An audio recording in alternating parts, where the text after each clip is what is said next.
Hello and welcome back to Serie A Spotlight. We're your hosts Jake and Matt. You know what time it is!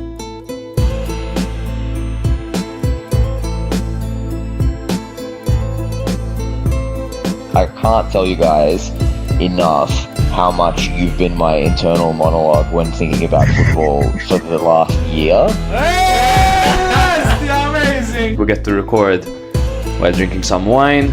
Jake and I will have a very special soft spot for Salernitana. We love him. We love him. Stop zooming in on Allegri's face, bro. You're gonna make How me are you break. exposing me? Because you're gonna make me break, man.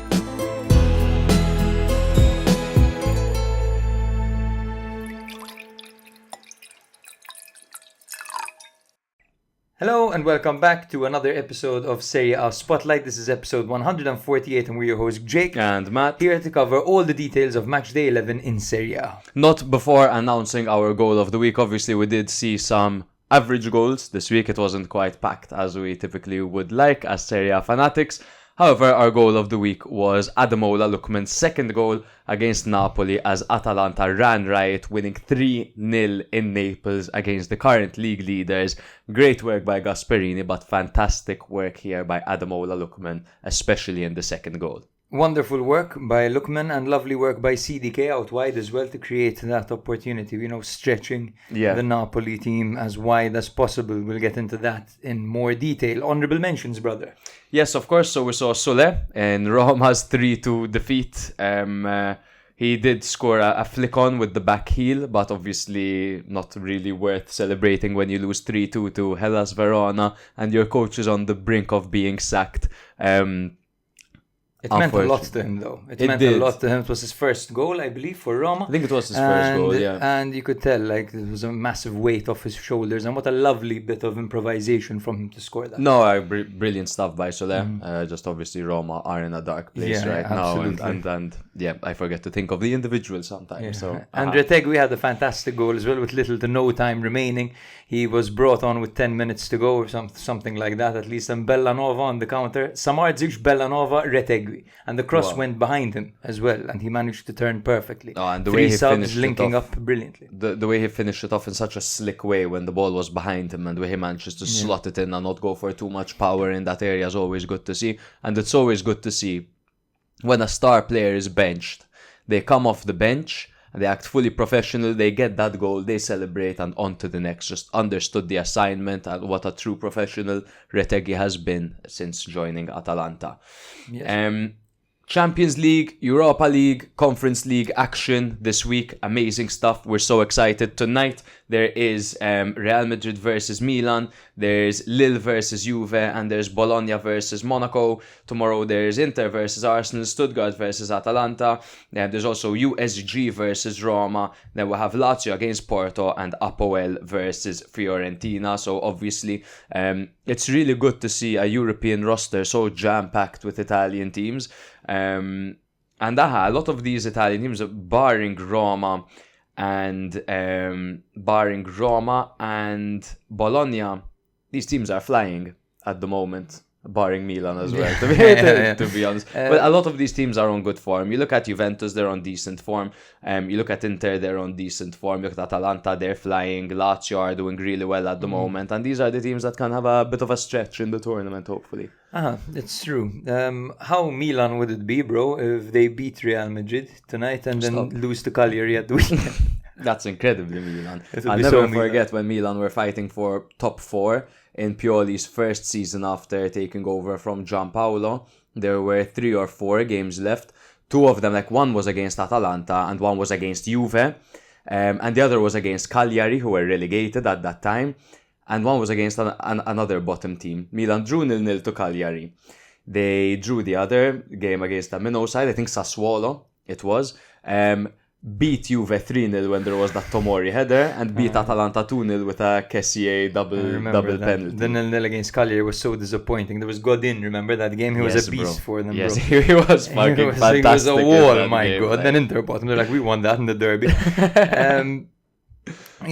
Please remember to like, to follow, to rate, to subscribe on Jake, YouTube. We're having a good time, man. You're telling them here what to do. It's begging important, at the end guys. of the day. You have to do this, and if you've done it, I'm sorry you have to keep listening to it. So but many your of work you are isn't doing done. it. Hit So many like, of you are doing it. Smash that like We're button. really, really fucking growing on YouTube, Yes, man, yes, and yes. it's awesome to see. cool. Awesome to see.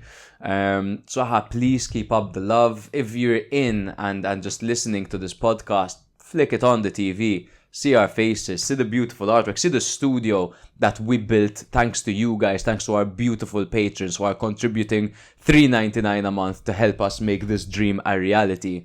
And their names are Ed, Alan, Andy, Lena, Mint, Tonna, Teo, Matthias, Luca, Anthony, Mike, Dave, Mastro Battista, Kyle, Andrew Batman, Slooge McNoodle, Tim, Campbell, Tanino Batman, Choco Loco, Joey D, Tony, David Vavra, Keanu, Tyson, Stefan, Robert, Kurt, Pieter, Sal, Grima, Steve, Mattia, Nicholas Bosco, Sean Nolan, Nicholas Granda, Greta, CJ, and Michele.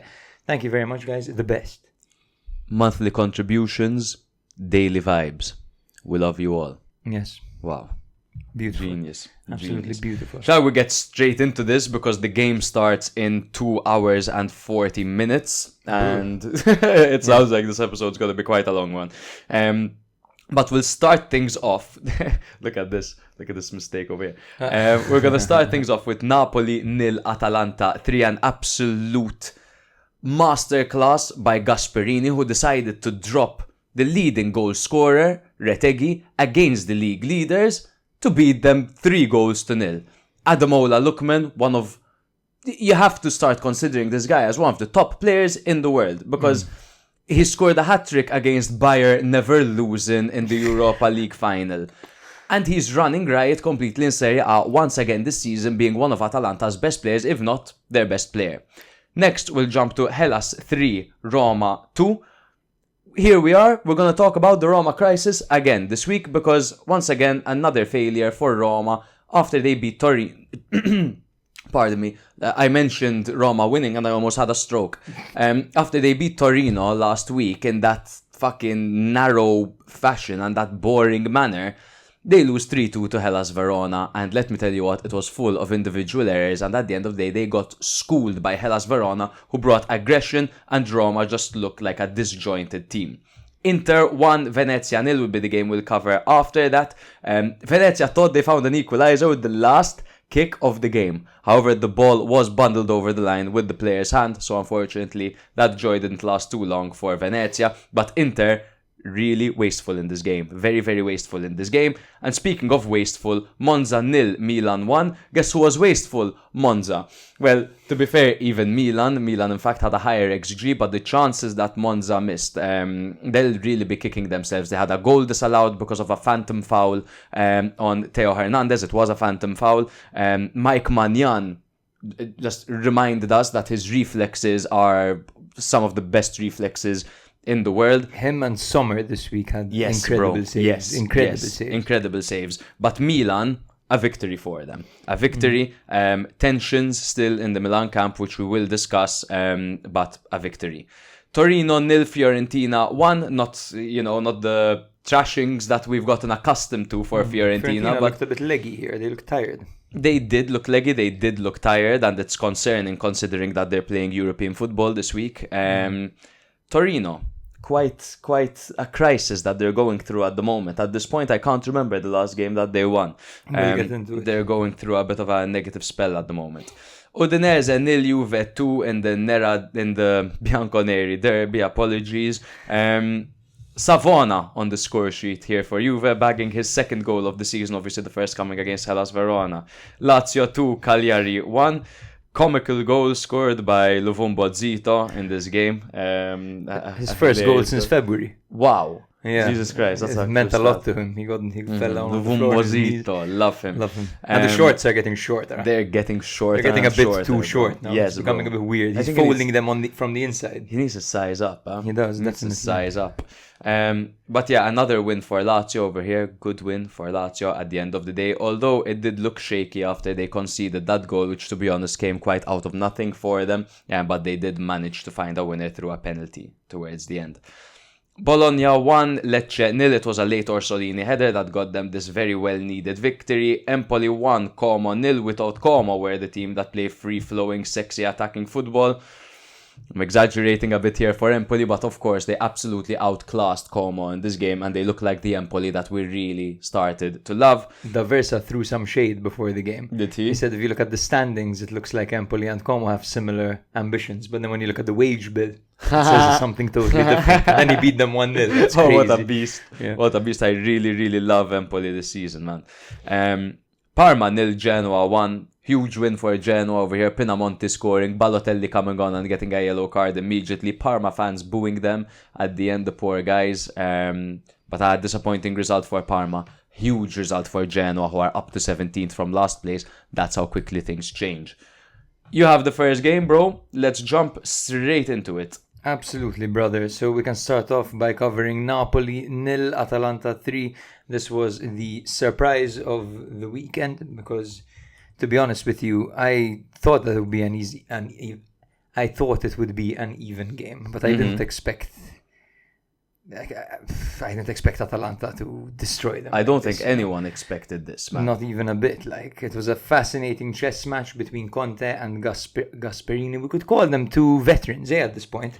Definitely. Even though Conte is much younger than Gasperini, he's been around for a very long time. I almost feel like he's been around longer than Gasperini in a funny way. Yeah. So yes, it was a chess match with a splash of individual brilliance. For the starting 11s, of course, Napoli played a 4-3-3 formation with Meret in goal, Di Lorenzo and Oliveira on the flanks, with Rahmani and Buongiorno in the middle. Anguissa, Bobby Gilmore and Scott McTominay were in the middle. Of course, Gilmore stepping in for Stanislav Lobotka, who's still out injured. Politano started on the right, Kvaratskhelia on the left, and Big Rom up front. For Atalanta, of course, they've still got Scamacca and Scalvini out, but the rest of the team seem to have recovered from their injuries. Carnesecchi was massive. Carnesecchi was in goal in a 3-4-1-2, with Kolasinac, Hien and Gym City at the back, Ruggeri on the left, Zappa Costa on the right, with Ederson and Darun as a double pivot, while Pasalic played behind Lookman and Dike Telare. Part of the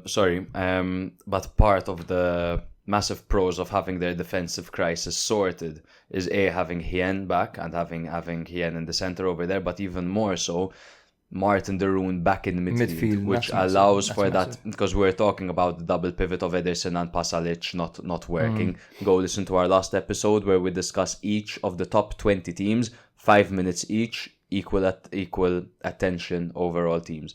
But this is a huge plus for Atalanta going into this game, having Darun back in midfield. Absolutely, yes, and it gives them a very, very, very physical team as well, with Kolasinac, Hien and Gym City at the back. That's super muscular, man. And these guys play man for man, you know. So yeah, that's never going to be an easy outing for anyone. Lookman opened the scoring in the 10th minute with some intelligent movement of the ball and a killer finish when the ball was eventually played to him. McTominay struck the bar with a curler shortly after, very close. He got very close over there to making it 1-1. Obviously, he's from the Premier League. Lukaku took the ball down over there, set him up really nicely. Lookman doubled the lead with a piece of individual brilliance following CDK's silky play out wide. CDK did really well to kind of gauge where he did well to identify the space he could move into. And he attacked that space really well. And eventually he noticed that the ball wasn't exactly on to play it directly to Lookman, so he opted to play it behind him. The defenders were kind of torn between pressing and holding. And the thing with Lookman is if you press him, he'll probably dribble you. Yeah. And if you hold, he can actually shoot from a distance. Exactly. So they trusted their goalkeeper. He shot from way out and he managed to beat Meret sensationally, to be honest. I've heard this being considered as a blunder, which I think is a little bit harsh, but there was a lot of soft goalkeeping by Meret in this game. I wouldn't call it a blunder. I think it's harsh, but there was soft goalkeeping. There's two ways of looking at it. The shot should have never been able to come off, but it's from such a distance that you should be able to trust your goalkeeper. Yeah. That's it. No, it's a well-hit strike. Yeah, it was a bullet at the end of the day. Bro got a touch to it. Just couldn't quite keep it out. Atalanta hung on and managed the third goal thanks to a counter which involved 3 inspired substitutes in Samardzic, Bellanova and Retegui. Retegui, of course, with a fantastic finish, with the cross also coming in behind him. If you notice, man, these guys didn't play man for man with the centre backs of Napoli. I have a bit of a tactical analysis we'll get into very soon. I look forward to it. Yeah. So yes, before we get into the analysis, I just want to highlight Lookman is fantastic. Hien is an animal. Yes. And CDK is so good, man. He's so silky with it. He also had a moment, he put Pasalic on a plate with a header. Perfect pass. It was a surprise. Pasalic didn't do. He was playing so a bit more. Obviously, they decided, Gasperini decided to go into this game without a reference point. In the last episode, we discussed how they have the choice of either going a 3-4-2-1 with a lone striker and then having Lookman and CDK or Brescianini or Zaniolo or any of these guys that they have in a more wide role or a more attacking midfield role with the reference point up top. Or they can decide to go for a two-striker system with the Ketelare and Lookman or any of that sort. Even play Zaniolo up top or one of them alongside Retegui. Yada, yada, yada. One thing I definitely wasn't expecting is for him to drop the leading goal scorer, who was on 10 goals coming into this. But something told him, we're not going to play with a reference point.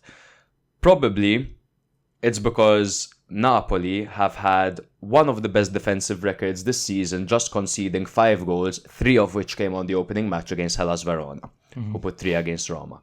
But other than that, they only conceded 2 goals. I think what they went for here is using CDK as a bit more of a reference point with a bit more legs on him. So they could hit Napoli on the counter, but also with CDK's size and his intelligence, use him as a bit more of a reference point to play through Ademola Lookman.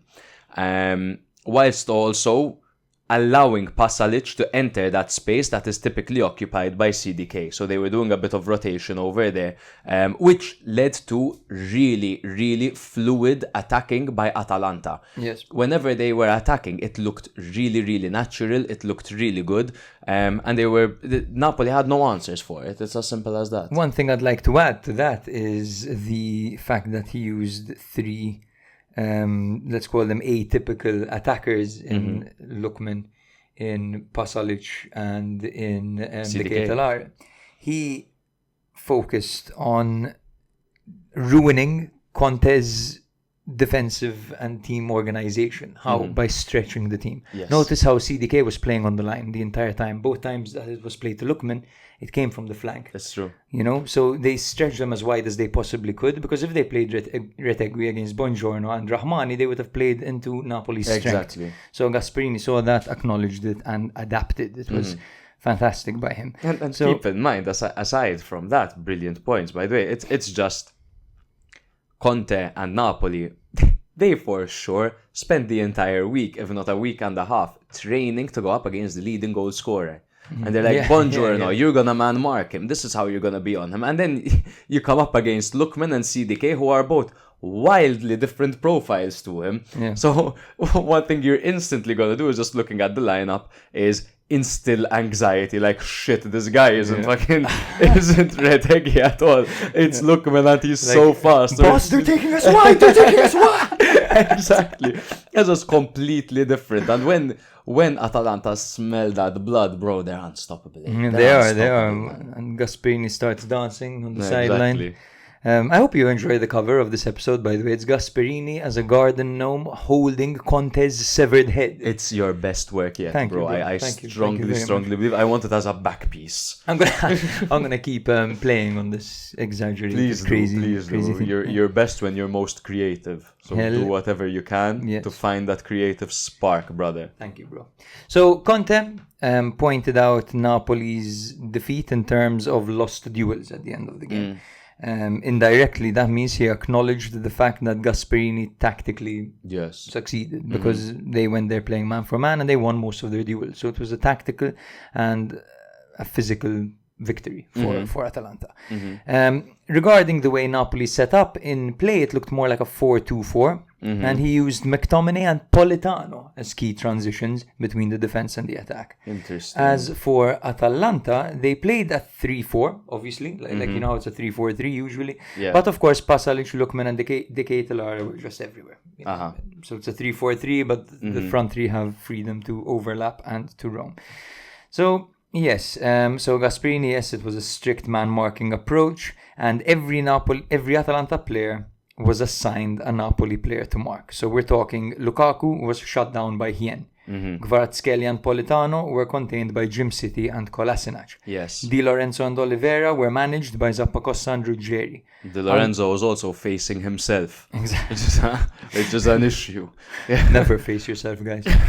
Anguissa and McTominay struggled against Ederson and De Roon. The thing is, man, I every time you mention a player, it's like, okay, I need to highlight that guy. Every single player put in such a fucking great performance for Atalanta. It really and that was. tends to be the case when Atalanta perform well. Their entire team is ticking because they all understand the assignment. Absolutely. And this is why I say the point we make on Leao, for example, that just because you're a world-class player doesn't make you exempt from playing a system. But moving away from that and talking about Hien in particular, Hien was tasked with Lukaku. And I think that is probably the most difficult to deal with out of everyone, because you get superhuman strength. You could argue Kvaratskhelia. Calabria did a great job of defending Kvaratskhelia once. You can have a good game and somewhat keep Kvara out of the game. It's tough because he's world class, but Lukaku, he could be having the shittest game ever, but he can outmuscle you and he can fuck you up on the turn, or he could lay it off to an opponent. Or hold you off and just exactly play an opponent. But he didn't put a fucking foot wrong against him. He didn't. Not a single foot wrong. And fucking hell, he's strong, man. Hien is totally, You see, like, he we managed thought- to do him. We thought physically. Pavlovic was strong. You saw what he did to Yeah, he Pavlovic had him on the last floor. week, man. He knocked him down to the ground. Bro hasn't recovered yet. I can't believe It's he's a shame. He played really well. anywhere near the Bernabeu this match. It's probably still dizzy. That's what he can do to you, Yeah. Lukaku, and he didn't do that once to Hien. Also, he had a bit of an off game. He did. He had because he didn't adapt to his opposition. I'll get into it. So Gasperini's double pressing structure cut off Napoli's build-up play completely. He had Lookman and Decatur leading the pressing the centre backs, while Pasalic's main responsibility this game was shadowing Gilmour. Gilmour is no Lobotka. You know, he doesn't have the experience. He doesn't have the nimbleness and The fluidity. the ability the- to change, to shift, to change direction as much as obviously. He's not a natural in He's that not position. exactly, He's not a exactly. And natural he's still number new to six. the league and everything. So Pasalic managed to neutralize him very well simply by cutting out his passing lane. Now that is how they started. Napoli were unable to penetrate centrally. So obviously because of the man marking, Napoli had to rely on the wings, which totally limited their passing options. If you look at Gilmour, for example, he only had 47 touches. They had to play it over or around Gilmour most of the time. Rahmani and Buongiorno saw less of the ball than their fullbacks, which is very uncommon for Napoli because Rahmani and Buongiorno often dictate the play, right? Whoever has them on fantasy football is having a feast day, a field day, because of the amount of points they're racking up from passes. Can I just mention Please. on that note? We talk about how Napoli struggled in the central midfield area. Exactly what Gasperini wanted from this game. Because from playing a 3-4-2-1 formation, you obviously get those two players out wide. Now, sure, they do a good job of bringing them in more central areas, but you don't have that solid midfield three. What he's done over here is he's gone for two men up top to start the press with two guys. So they're doubling down on the press that they could use on the defense and on Billy Gilmour as well. And in the midfield, you've got three guys now all of a sudden. You no longer just have Verona and Ederson, but you've got Pasalic in there as well. So they really condensed the midfield, which gave Napoli a really hard time to penetrate over there because they were Forced them, equal with them 3-on-3. Absolutely, bro.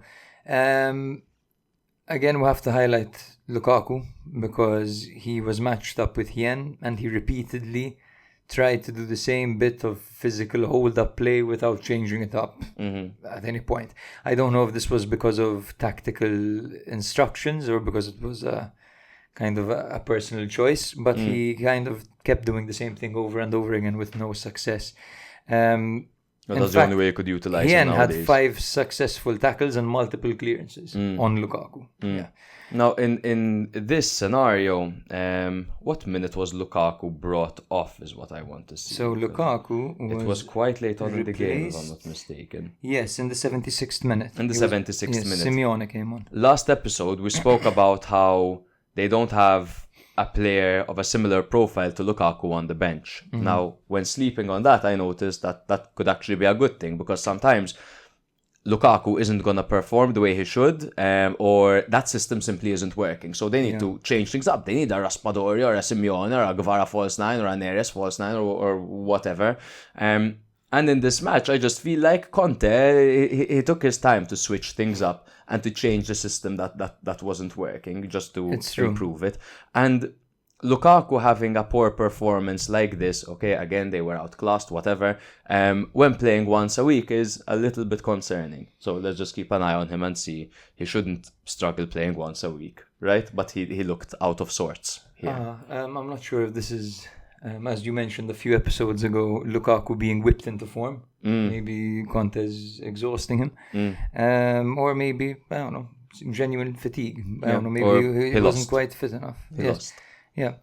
Yes, so regarding the attacking strategy, it was simply stretch and exploit the gaps. Stretch and exploit the gaps. That was pretty much it. They were most definitely missing Lobotka, as I allude to. And I think that's pretty much it on how the game went. It was a total masterclass by Gasperini. I can't highlight this guy enough. And he's hitting the mainstream, which is good after his 3-0 win to Xabi Alonso. Gasperini versus Xabi Alonso. There he hit the mainstream. Of course, we don't see huge bids coming in for him to go manage in the Prem or something like that. We did see offers from Napoli coming in early last season, but you know what? It's a fucking good thing. Because keep him in the league. He's 68. I don't think he'll accept any big moves. He's 68? He's 68. Damn. He is right. Well, I think. Can you just double check that? Sure. Or I feel bad for my drawing. Now, 68, what am I doing? We were there a couple of seasons ago tormenting him, bro. Like, what was I gonna say? 66. That's all the shit. What was I gonna say? It's a good thing. He's right where he needs to be with Atalanta, and I hope he ends his career at Atalanta and in Serie A. Absolutely. He's starting to the mainstream, exactly, and now even more so. A 3-0 victory over Conte, who is top whatever managers in the world, and so is Xabi Alonso. He's really showing us that he's up there with the best managers in the world, and he's been showing us that for years.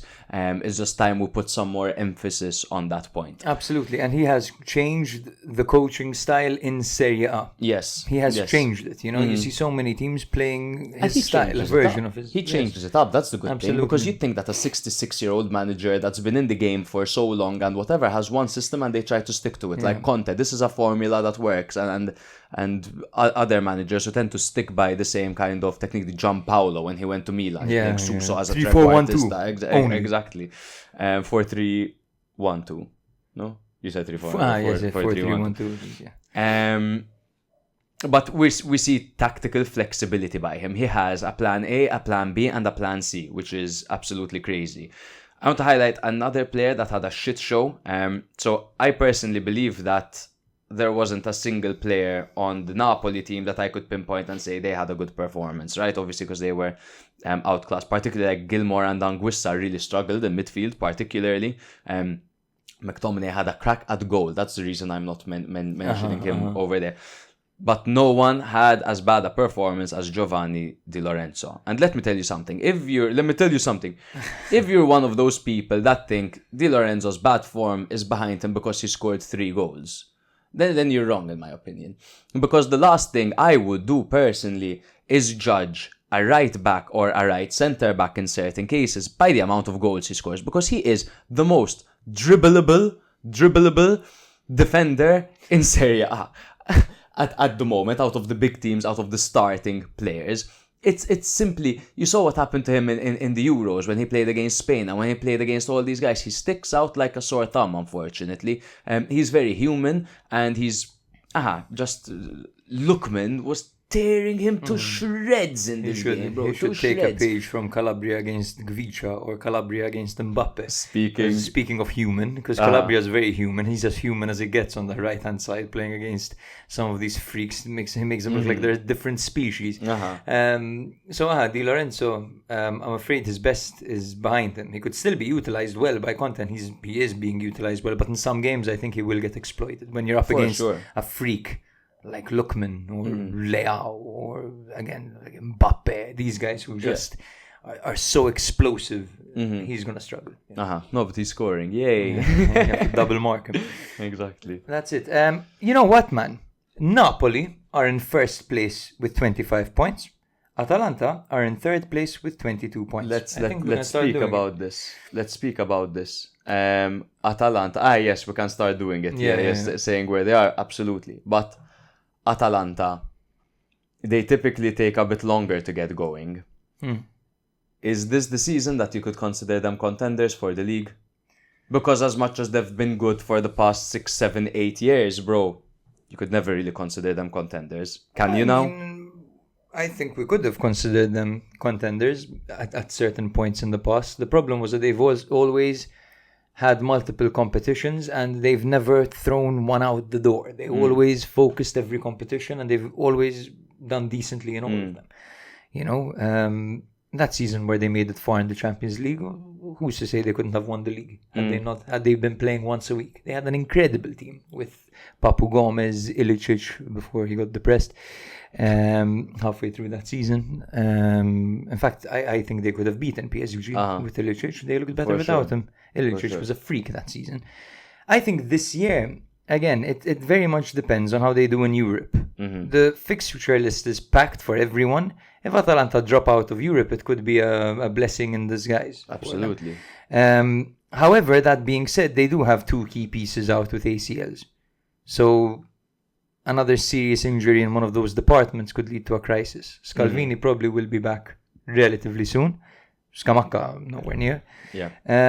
So imagine, for example, an injury to Retegui. This system worked against Napoli. Well, it's not going to work against every team. No, there's a lot. There's a lot of factors to consider, but I think this is the season, to be honest, that Atalanta can cement themselves as contenders. Like we're all talking about Milan will make top 4, this and that. Atalanta have an even higher chance because they have harmony. And it's the fact as well, they have continuity unlike most of the teams around them. Exactly. The teams around them are looking more human than ever. Inter look human. They almost slipped up against Venezia now. Juve as well. Sometimes maybe good, sometimes maybe shit. Too. Milan, the same thing. So why not? Sometimes maybe decent, sometimes maybe shit. It'll depend on many external factors, many things that they have no control over. But I think why not? Agreed. Shall we jump to our second game, which is the shock of if you can consider it that, considering their form. But Hellas-Verona 3, Roma 2. Roma were coming off a 1-0 win over Torino midweek to save Juric's job, but the tension was still sky high. Hermoso and Salamakers were out injured, with Dovbyk returning to the starting 11. Hellas lost 3 games on the bounce, with Chachua and Belayane suspended after their red cards against Lecce, plus Davidovic, Freze and Juan Manuel Cruz sidelined. So you could say Hellas had an injury crisis in this game.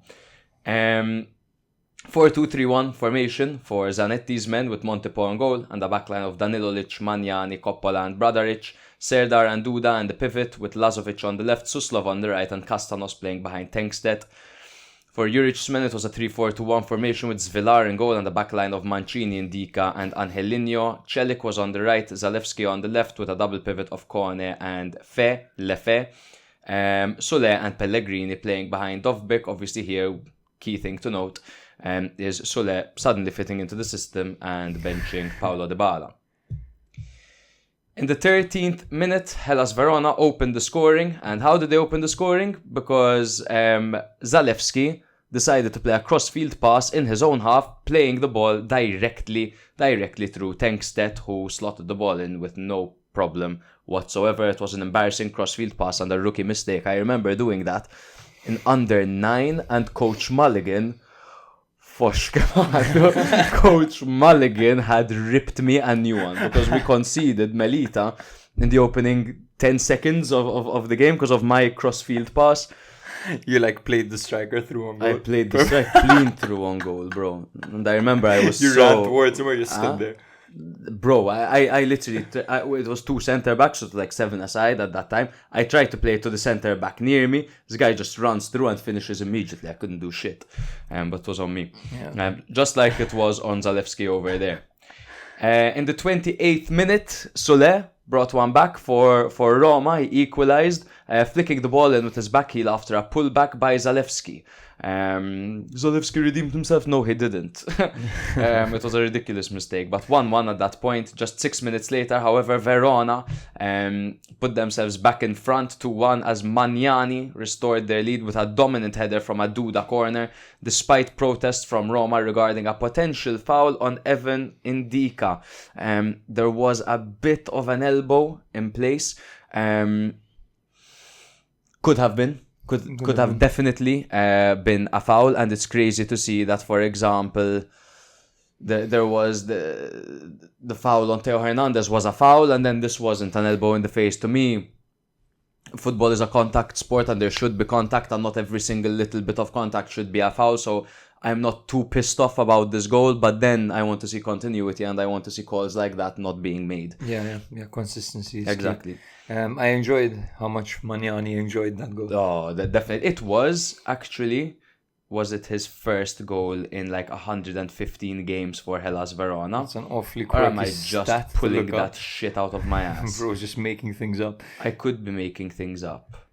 I could definitely be confusing him with someone. I'll try to figure it out. Nah, just to see how many goals Magnani has for them. If he has one, I've hit the nail on the head.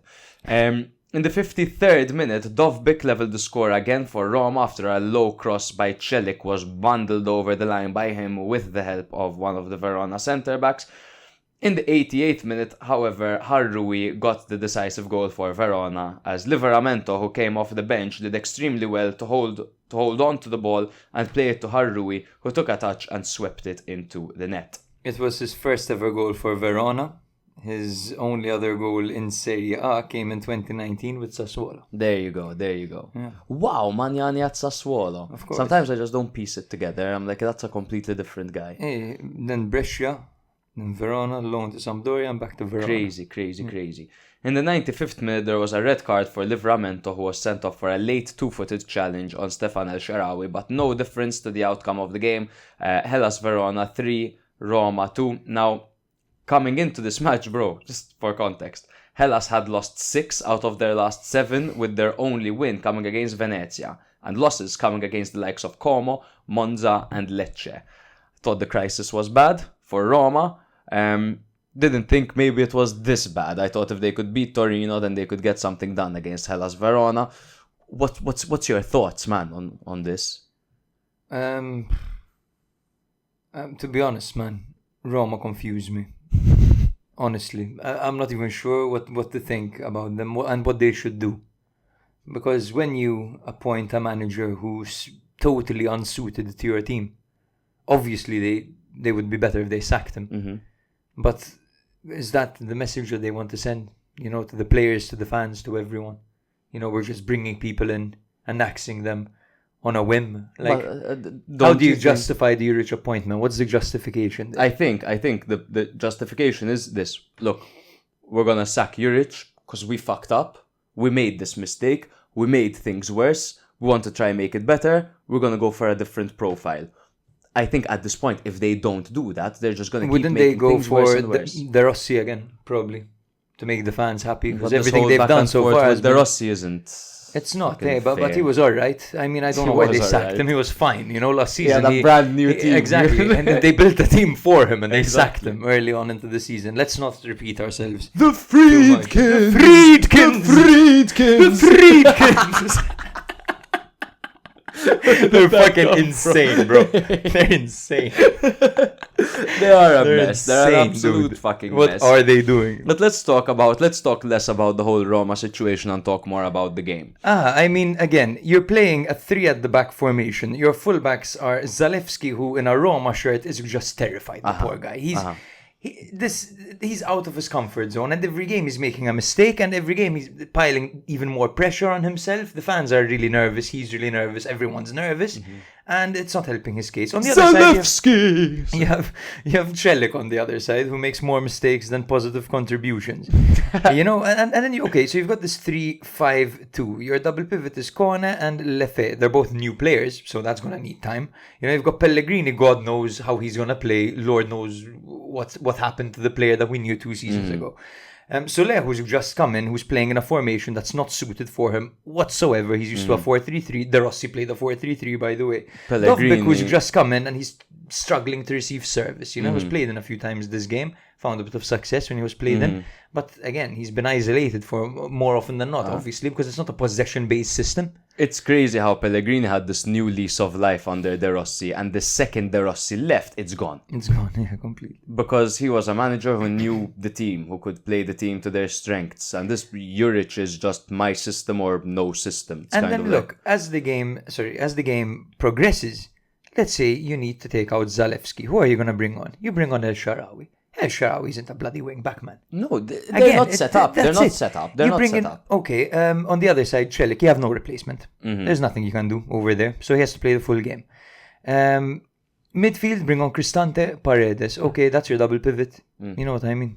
Dybala comes on in a 3 at the back formation. It doesn't make any sense. No. It's I'm sorry. It's they have the wrong coach. They need to go for a new coach, man. That's it. So they need to save their season. So we know what's wrong with Roma. You'd bring back the Rossi, or you'd go for a new profile. That's a question, eh? It depends what profiles are out there, man. Like managers that Sarri. fit their profile. Sarri's a shout, for example. Sarri's a shout. I think Sarri, perhaps. I don't know if I'd go for Sarri or De Rossi. I think they already have to be willing to make to admit their mistake. To go back to De Rossi, and then it's just embarrassing for them. The Friedkins. And another thing is, let's also keep in mind that De Rossi didn't win a single game with Roma. Let's also keep that in mind. In the 4 games they gave him. But then he would have had 4 games, would have been disrupted, and now he's gonna come back in. You're investing in another. He still needs time to work with this team. He could have spent all this time working with the team and trying to figure it out. That's the thing. Their fucking aspirations got all skewed because of media hype, and they fed into it. Granted, they invested a lot of money, but you need to give the thing time to work. What Verona did over here, bro, is they got the basics right. They saw Roma, look, this is an off-form team. Let's fucking hit them. Let's attack them. Let's go man to man, man for man with them. Let's step on them. Let's pull their shirts. They went in, and they went in aggressive. Very aggressive. You see their corners, bro. Their corners. Incredible corners by Duda. He was shooting, bro. He was shooting. In the Magnani, there, a little flick on he got. There was another time someone got a touch and it hit the crossbar. They were just going straight down Roma's throats. They were. I saw you looking at the camera. I'm going to say something even fucking worse. They were throat fucking Roma. They weren't going down the throat. They were throat fucking them. Jesus. If you're listening to this episode in a public place, we apologize. Sorry if your girlfriend's in the car and listen to this. Just listen to them a bit. They'll win you over. It's fine. Yeah, I can play. They're fine. They're nice guys. Talk about Roma getting throat fucked by Hellas-Roma. But that's exactly that. Explain to whoever's in the car with you that's exactly what happened. And the thing is, you would hope that if you're bringing in Juric, that he's going to, that you're conceding a bit from the attacking phase. You know it, because it's a more pragmatic style. You'd fucking hope that the defense would get better. You'd fucking hope. But to concede a set piece, to concede a goal at the end where... Sorry, let me do it in this order. You concede through an individual error by Zalewski, who tries to play that fucking embarrassing cross-field pass. Where are the centre-backs? And Tenkstedt gets that goal. You concede from a corner kick routine, and then you concede in the 88th minute because you're trying to get the winner. You'd fucking hope that this shit doesn't happen when you employ someone like Juric. Because you're conceding from the attacking phase, so you'd think he's gonna give you more structure, he's gonna organize you. But there's no harmony in this team. Yeah. Everyone's on a different page. Yeah. Everyone was brought in for a different manager. But yes, it's true. It's a bit of a mess. Eh? I mean, at this point, I think I would bring back De Rossi, bro. Hey, Honestly, that's swallow your pride. You make the fans happy. At least you get them back on your side, because it's difficult to play when your own fans are booing you as well. Roma right now are against the world, you know. So I think they would have to do one of the things they do best and make a decision to please everyone. A populist decision. Exactly. Yes. We should put them in charge of the Maltese Islands while we're at it as well. Mr. Abela or Dr. Abela, that person should be serving a higher sentence and there shouldn't be any bail. Put him in prison. That's how Malta's been. It's weird, this of the social gatherings limited to 4. Remove it. Fuck it, we don't need it. You're right. Guys, you closed the square of Mosta and there's been a lot of traffic. Open it again. Open it. What? We're doing this pedestrian fuck it. Remove it. That was a Roma move. Yeah. Because they built the piazza to be pedestrian. Now they're letting cars through. And the bike lane on the bridge in Mosta as well. How good the bike lane is, eh? You could go circles around the bridge for as long as possible. So good, you could drive a tractor through it. But anyway, let's go on, bro. We're losing retention. The Friedkins! Let's stick to the structure. I have no more notes on this game. I have to commend Verona because you could misread this game. You could say, okay, Roma are on shit form right now, but they're still Roma. We're going to hang back. If we get a point out of this game, it would be great. We're struggling, this and that. But they just did a fantastic job of capitalizing off the negative form that Roma are going through right now. Like I said, they went out aggressive, and they were personal. They were all up in their face, and they didn't give them a second to breathe, and just all around a very, very good performance. Even defensively, they did great. And I want to take a moment to remind everyone that Juric is indeed a good manager who has found a lot of success. Defensively, he can run a tight ship. At Roma, he's got his own players shooting the ball into their own net, basically.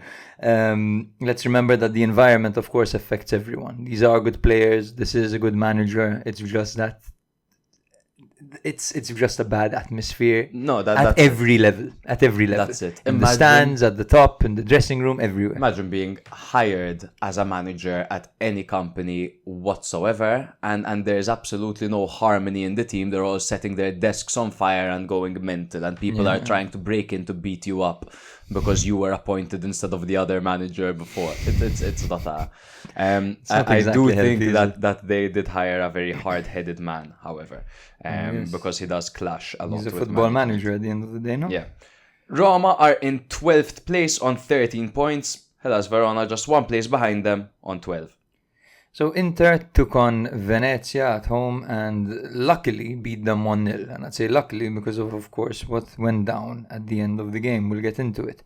So Inter lined up with their usual 3-5-2 formation with Sommer in goal, Benjamin Pavard, Stefan De Vrij and Alessandro Bastoni were at the back, with Dumfries and DeMarco on the flanks and the midfield three of Barella, Zielinski and Mkhitaryan. Of course, Zielinski slotting in the pocket instead of Çalhanoğlu because Çalhanoğlu still isn't healthy yet.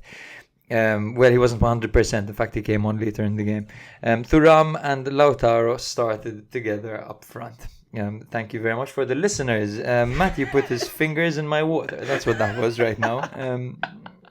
If you'd like to see that and how unbelievable his actions are, you can head over to our YouTube, drop a subscribe. Well, no, I'm kidding. For Venezia, it was a 3-5-2 as well, mirroring Inter's system. Stankovic was in goal, former Inter Youth Academy player, and of course, son of the Stankovic who represented Inter. Itzes, Svoboda and Altares started at the back with Haps and Zampano on the flanks. Chernigoy, Anderson and Nicolucci were in the middle with Oristano and Poyampalo starting together up front. So it took till the 65th minute for Inter to score a goal that counted, and it was thanks to a delivery by Di Marco to Martinez, who slotted it home, who dunked it home rather. Yes. Mkhitaryan had a goal ruled out earlier, also set up by Di Marco. It was a lovely team move, but it was offside. As for, by the way, players who were missing this game, it was Carlos Augusto for Inter and Bjarkesen for Venezia. Inter looked quite comfortable. Venezia didn't really look like they were threatening at any point, and in fact Inter were having bucket loads of chances, but they were too wasteful or too selfish to actually score them. Thuram was really selfish this game, for example. I've been noticing that. We've like I noticed when listening back to our episodes as well that we've mentioned a couple of times that there was a situation where Thuram should have played a pass. And we saw that to a ridiculous degree in this game. At a point, two players wide open, and he kind of turns around and takes a shot. Exactly, on his left. and it was only with a 1-0 lead. Imagine that goal at the end counted. What an idiot it'd feel. It'd feel like Kristovic in that game. Yeah. Inter fans should hope that this isn't a side to Thuram, who's a great goal scorer, and if you play alongside Lautaro Martinez, last thing you want is a selfish man. Dzeko wasn't selfish, Lukaku wasn't selfish. When it's worked, they haven't been selfish. It's true. And, Lula or all this stuff, you're not going to get that nickname if your striking partner doesn't play you off. That's it. I think it was Barella who was clean through. Yes, who was screaming Barella. for it. But it was almost like he looked, but he didn't even make that much of a fuss about it, which is surprising, which means he's used to it. Yeah. Because if that's the first time Yeah. But anyway, I thought there were two fantastic goalkeeping displays this game from Sommer and Stankovic. Yes. Sommer had a crazy save on Oristano. Idses, the first ever Indonesian in the Serie A, bombed forward down the flank and crossed it to Payampalo, who flicked it on to Oristano for a tap-in, and Sommer came out of nowhere and blocked it. It was absolutely amazing. Stankovic had a very good save on Lautaro too. Now, we talked about how selfish Thuram was this game, but now let's talk about how poor Lautaro was this game. It's true. And how when you're a striker, sometimes you score a goal and you play terribly and no one seems to talk about it. It's true. Right? It's true. Because this game, Lautaro wasn't involved. He had 28 touches over 70 minutes, which is, considering Inter's very high possession. And considering how deep he drops back and gets involved. And how deep, it's very poor, 28 touches for Lautaro. He was inaccurate with his passing, wildly inaccurate. He completed 9 passes and his accuracy rate was 56%. Terrible. Finishing. He missed quite a few opportunities. He missed a massive one. Granted, Stankovic pulled off a great save, but usually we're used to seeing better from Lautaro. He lost possession 8 times. I felt like he was bullied as well. In fact, my last point is his weak physical presence. He engaged in only 1 tackle, 4 ground duels, and 1 aerial duel. And he, his level of physical engagement is way lower than it usually is. Usually we see a hustler in Lautaro. Let's not forget as well that this guy hasn't stopped, man. Hasn't stopped playing. He had the World Cup and everything, barely. I think he refused to go on holiday in pre-season as well. He stayed in the camp with Inter. So he must be demoralized from not winning the Ballon d'Or, as well. Finishing Isn't that the whole thing about Vinny Jr.? Yeah. He's going to get revenge on Milan tonight. You see his heat map as well. It's very, very interesting. He's no red. Everywhere but inside the box. Everywhere but inside the box. And you see he has a few touches down on the left-hand side, has a few touches where Çalhanoğlu should be. Obviously, Çalhanoğlu coming back from injury is going to help Inter a lot, because this is the thing. Inter are fucking lucky that they have someone like Di Marco. Di Marco is the player that has created the most chances in Serie A this season for a fact. And it's by some distance. It's by significant distance. He can put players on a plate when the team isn't perhaps performing up to standard. And that's exactly what happened over here.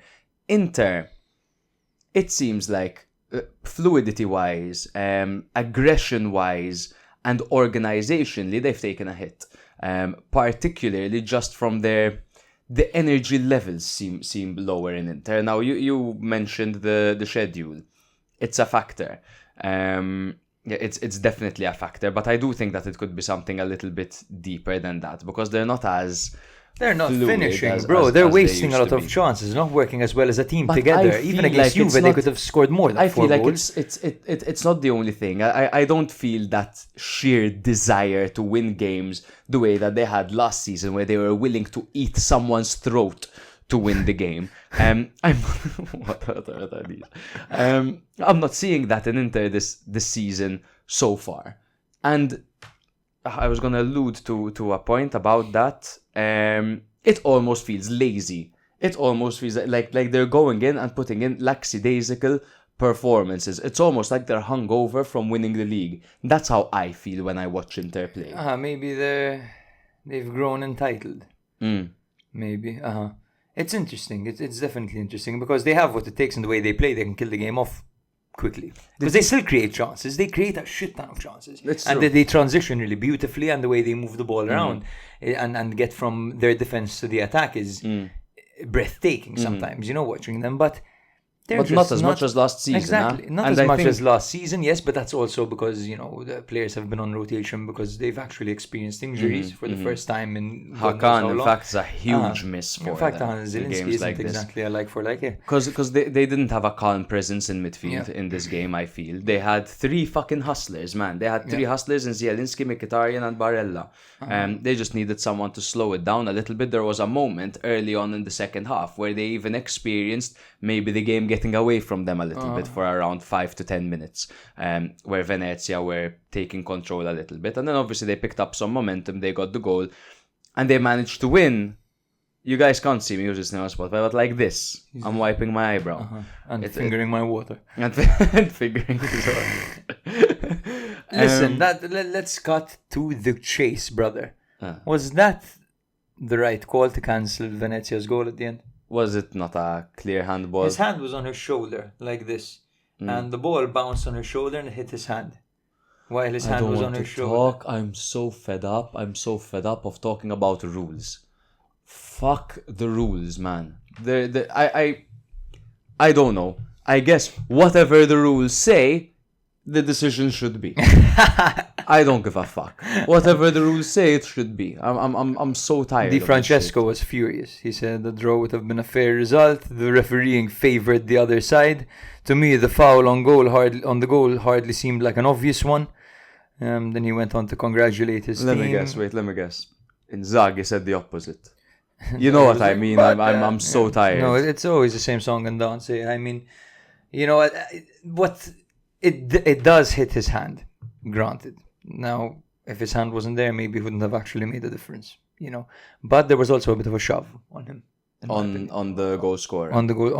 It was, let me tell you his name, just for accuracy's sake. It was on Zverko. Yes. There was a push by Zverko on Bisek. Zverko on Bisek. Because it was an on goal. Okay, so there was a... Yes. So it was it was the right thing, I think, the right call to okay, I didn't notice the push. It was typically when Inter concede in the last minute, I end up screaming and running around. So I would have missed it a little bit. Fair enough, bro. So for me, Inter need to be careful. They got away with one over here. They almost fell victim to their own selfishness this game, and Thuram would have got a massive slap on the wrist for that one. But yes, they did technically, statistically dominate Inter. Venezia put up a very good fight, and I'm sure they will be disappointed not to equalize, but proud that they gave Inter so many problems and never really looked like they were out of the game. And Venezia, they have been bringing it to teams a little bit more. As we mentioned last episode, every team has a bit of bite to them this year, which is lovely. Yes, and hopefully that is over. As Matthias said, this might be the first time in ages we're going to go into Christmas without a team totally cut off from the rest. It's true. Usually always have Crotone or Salernitana or who have been some of the others recently. Crotone, Salernitana. I think Genoa, the one season as well, were like that. Yeah. Well, every season really. So every season. Shall we jump to the next game? Yes, sir. Monza 0. Milan 1, just so you know, we're an hour in. Obviously, the Atalanta-Napoli game took some time, so we should try be a bit more fluid.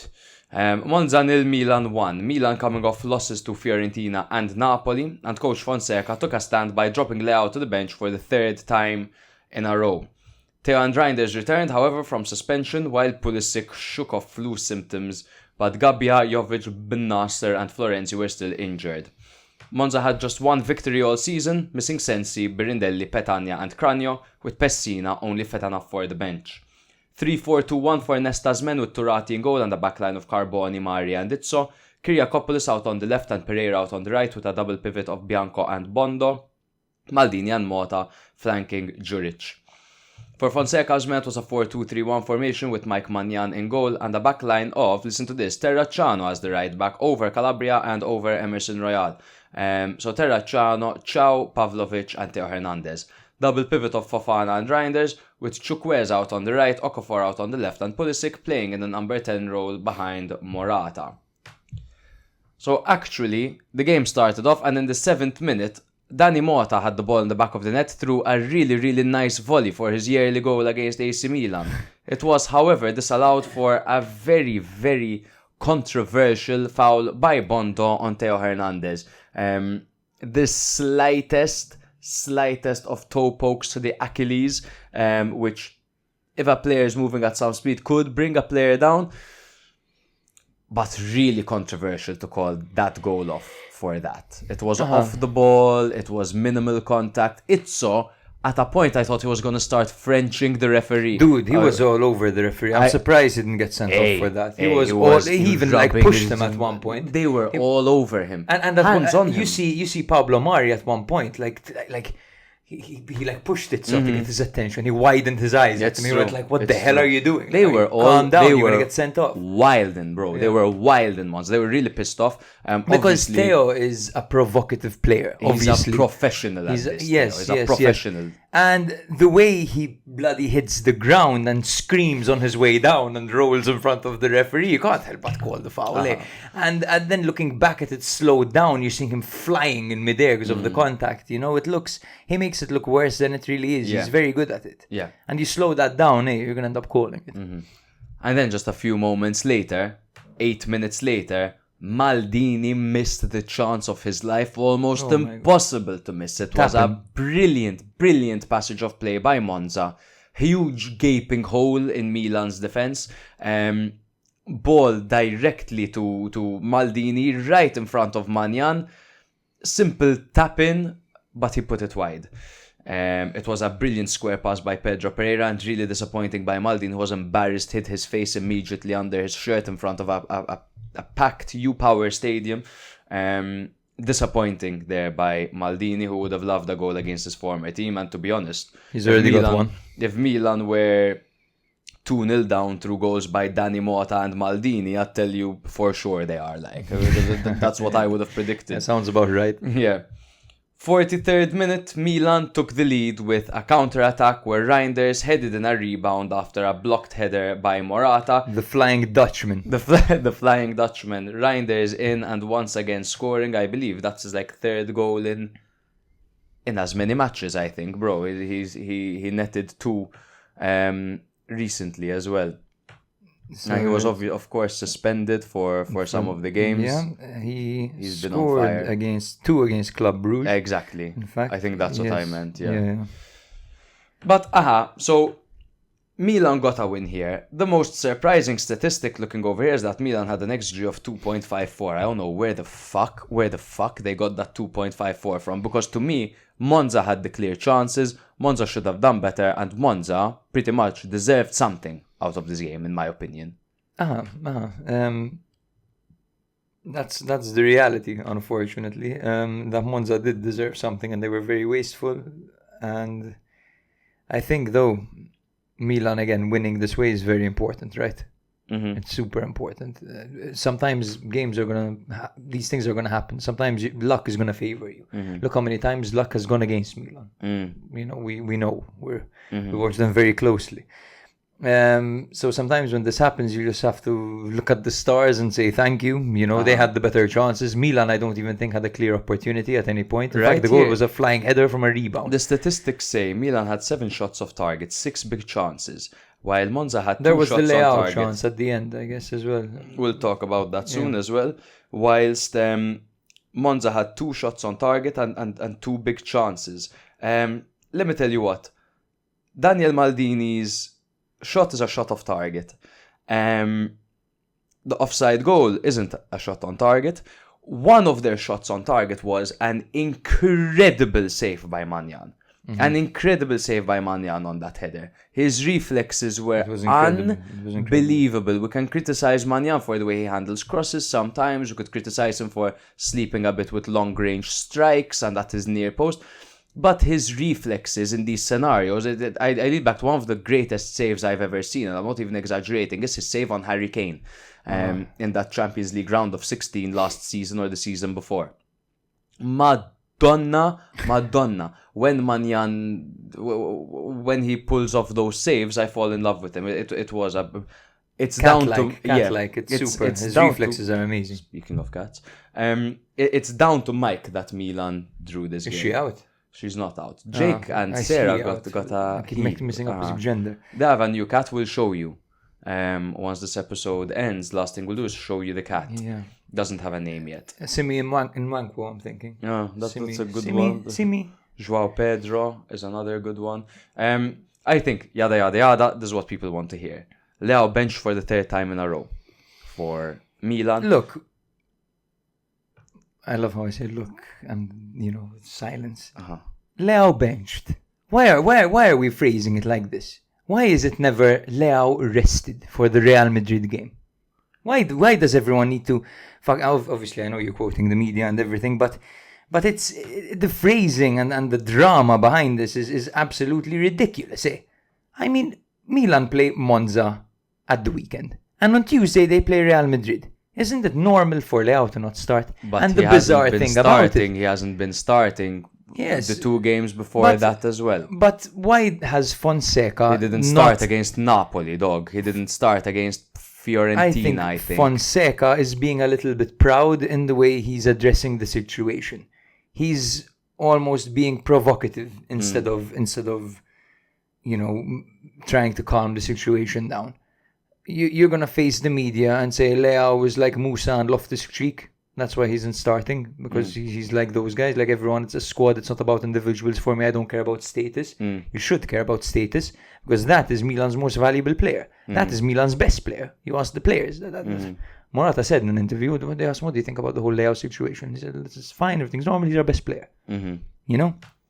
So I think that he's handling it a little bit recklessly, the situation with Fonseca. And there's a lot of media attention on it already. Leao clearly isn't happy with the way he's being handled, with his body language. There are rumors, there are rumors in the newspapers. Yes, I don't know. I don't believe them. But apparently, if Milan don't sack Fonseca, he wants out in January. I don't believe it. I don't believe it.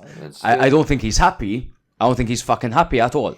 And I wouldn't be surprised if they're not even on speaking terms. The thing is that when Leao comes on, he doesn't exactly make an argument for himself to be starting. You know what I mean? Like, there was that game when Okafor came on right after him and scored right after him. You know, I mean, Okafor, then you think, okay, he started, it makes sense. He's being rewarded for for the way he entered the game. Then what do you see the next game? The game right after that, Leao comes on, and it's a massive game against Napoli, and he's walking around for 2 minutes. Like, obviously, he's not going to start. And don't give me this shit of...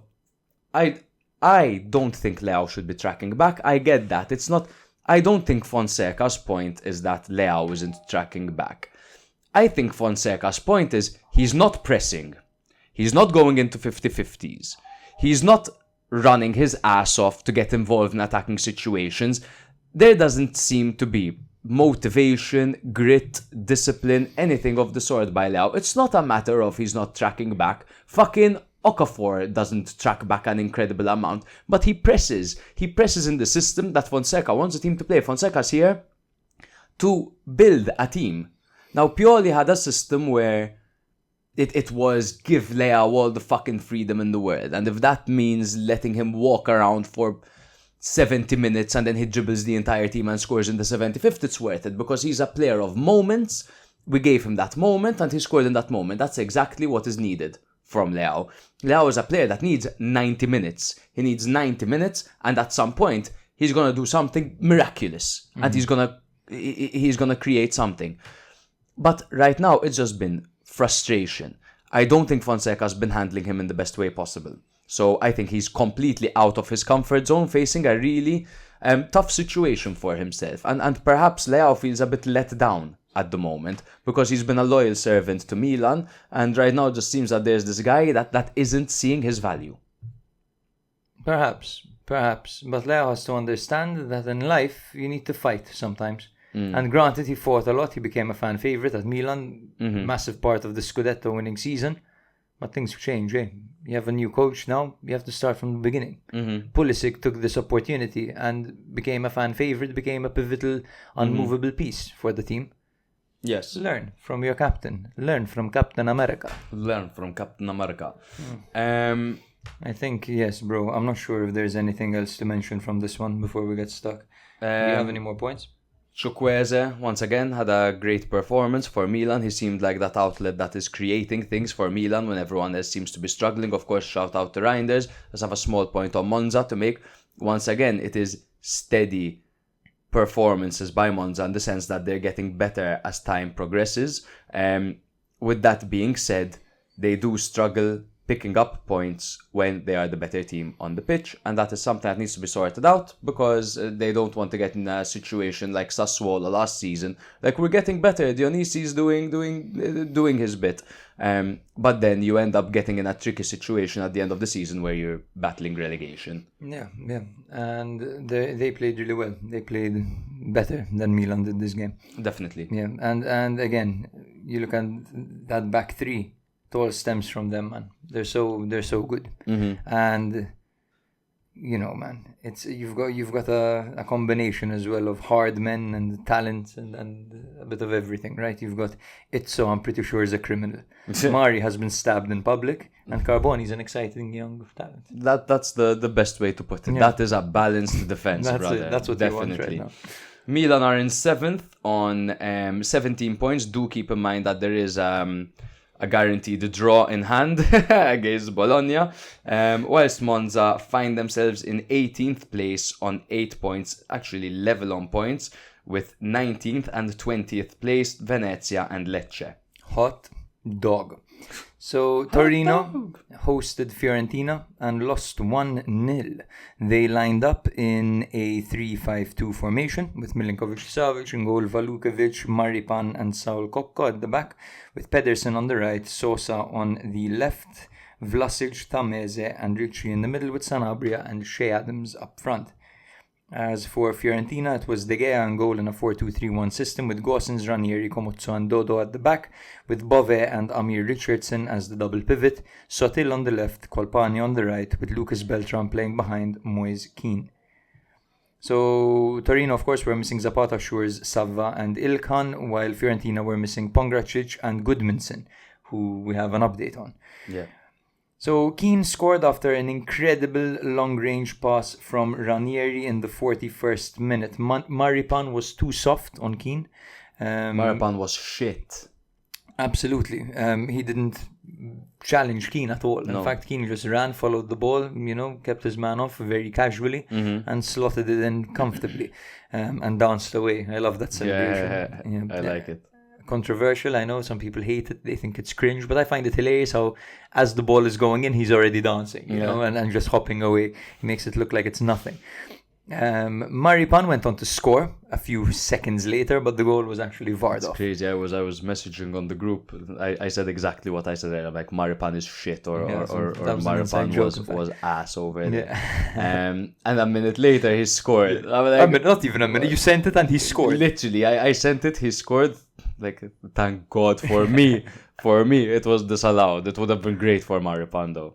Some observations from this game. Fiorentina did look tired. They looked quite leggy.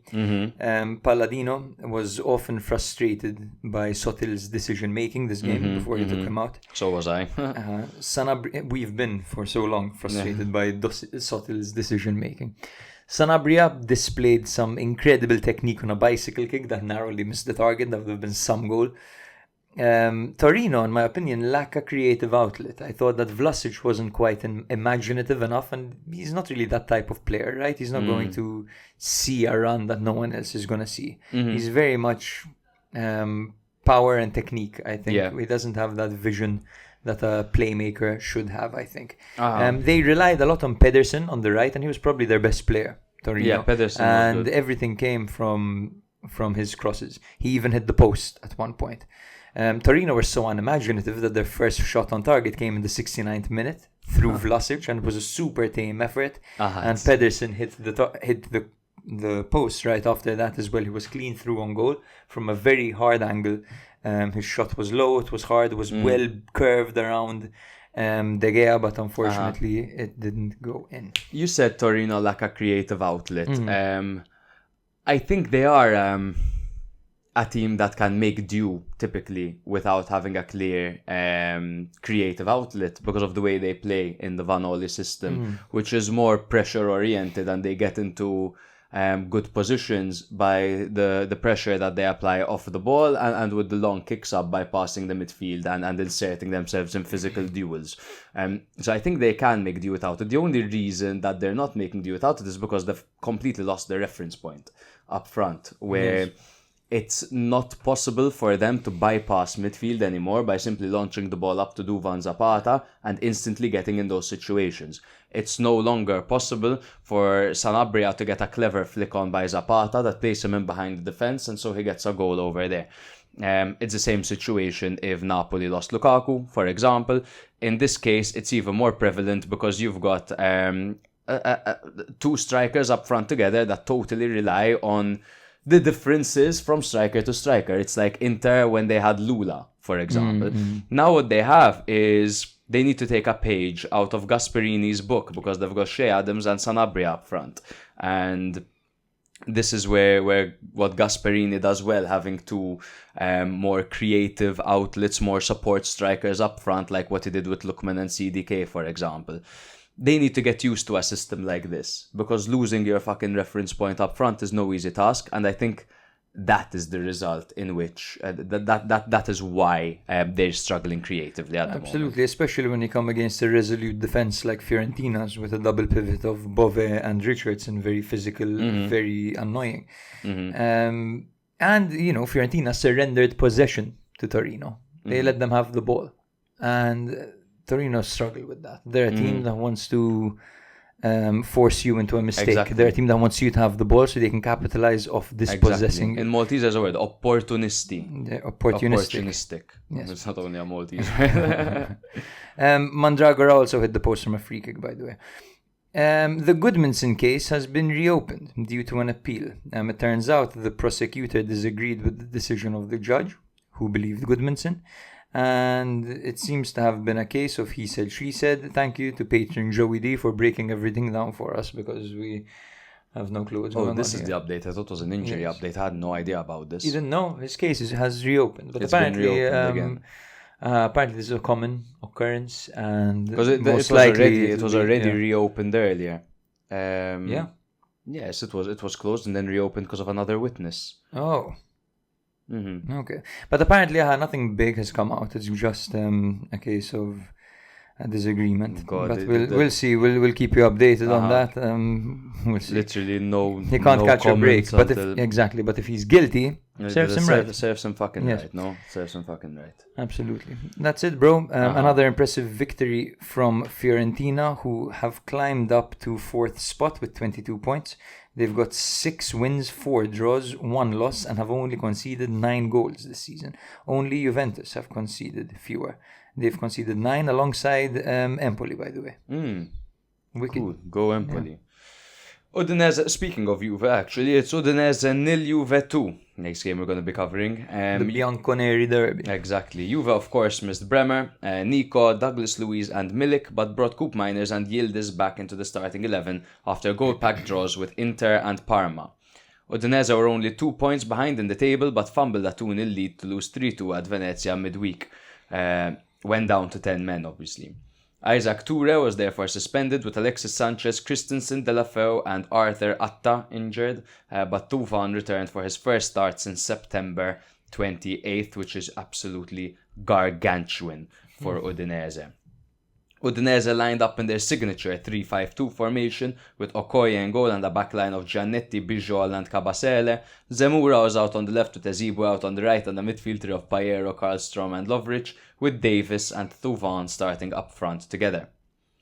4-2-3-1 formation for Motta's men with Di Gregorio on goal and the backline of Savona, Gatti, Kalulu and Cambiaso, a double pivot of Locatelli and Kefren Turam, with Weah, Cope Miners and Yildiz playing behind Vlahovic.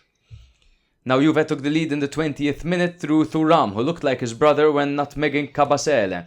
Then his shot struck the post and ricocheted in off keeper Okoye for a very unlucky own goal. Those are my least favourite. When it goes down as an own goal, it doesn't look good on your CV, bro, on an own goal. You know what I mean? But it's totally like, what can he do? It hit his back.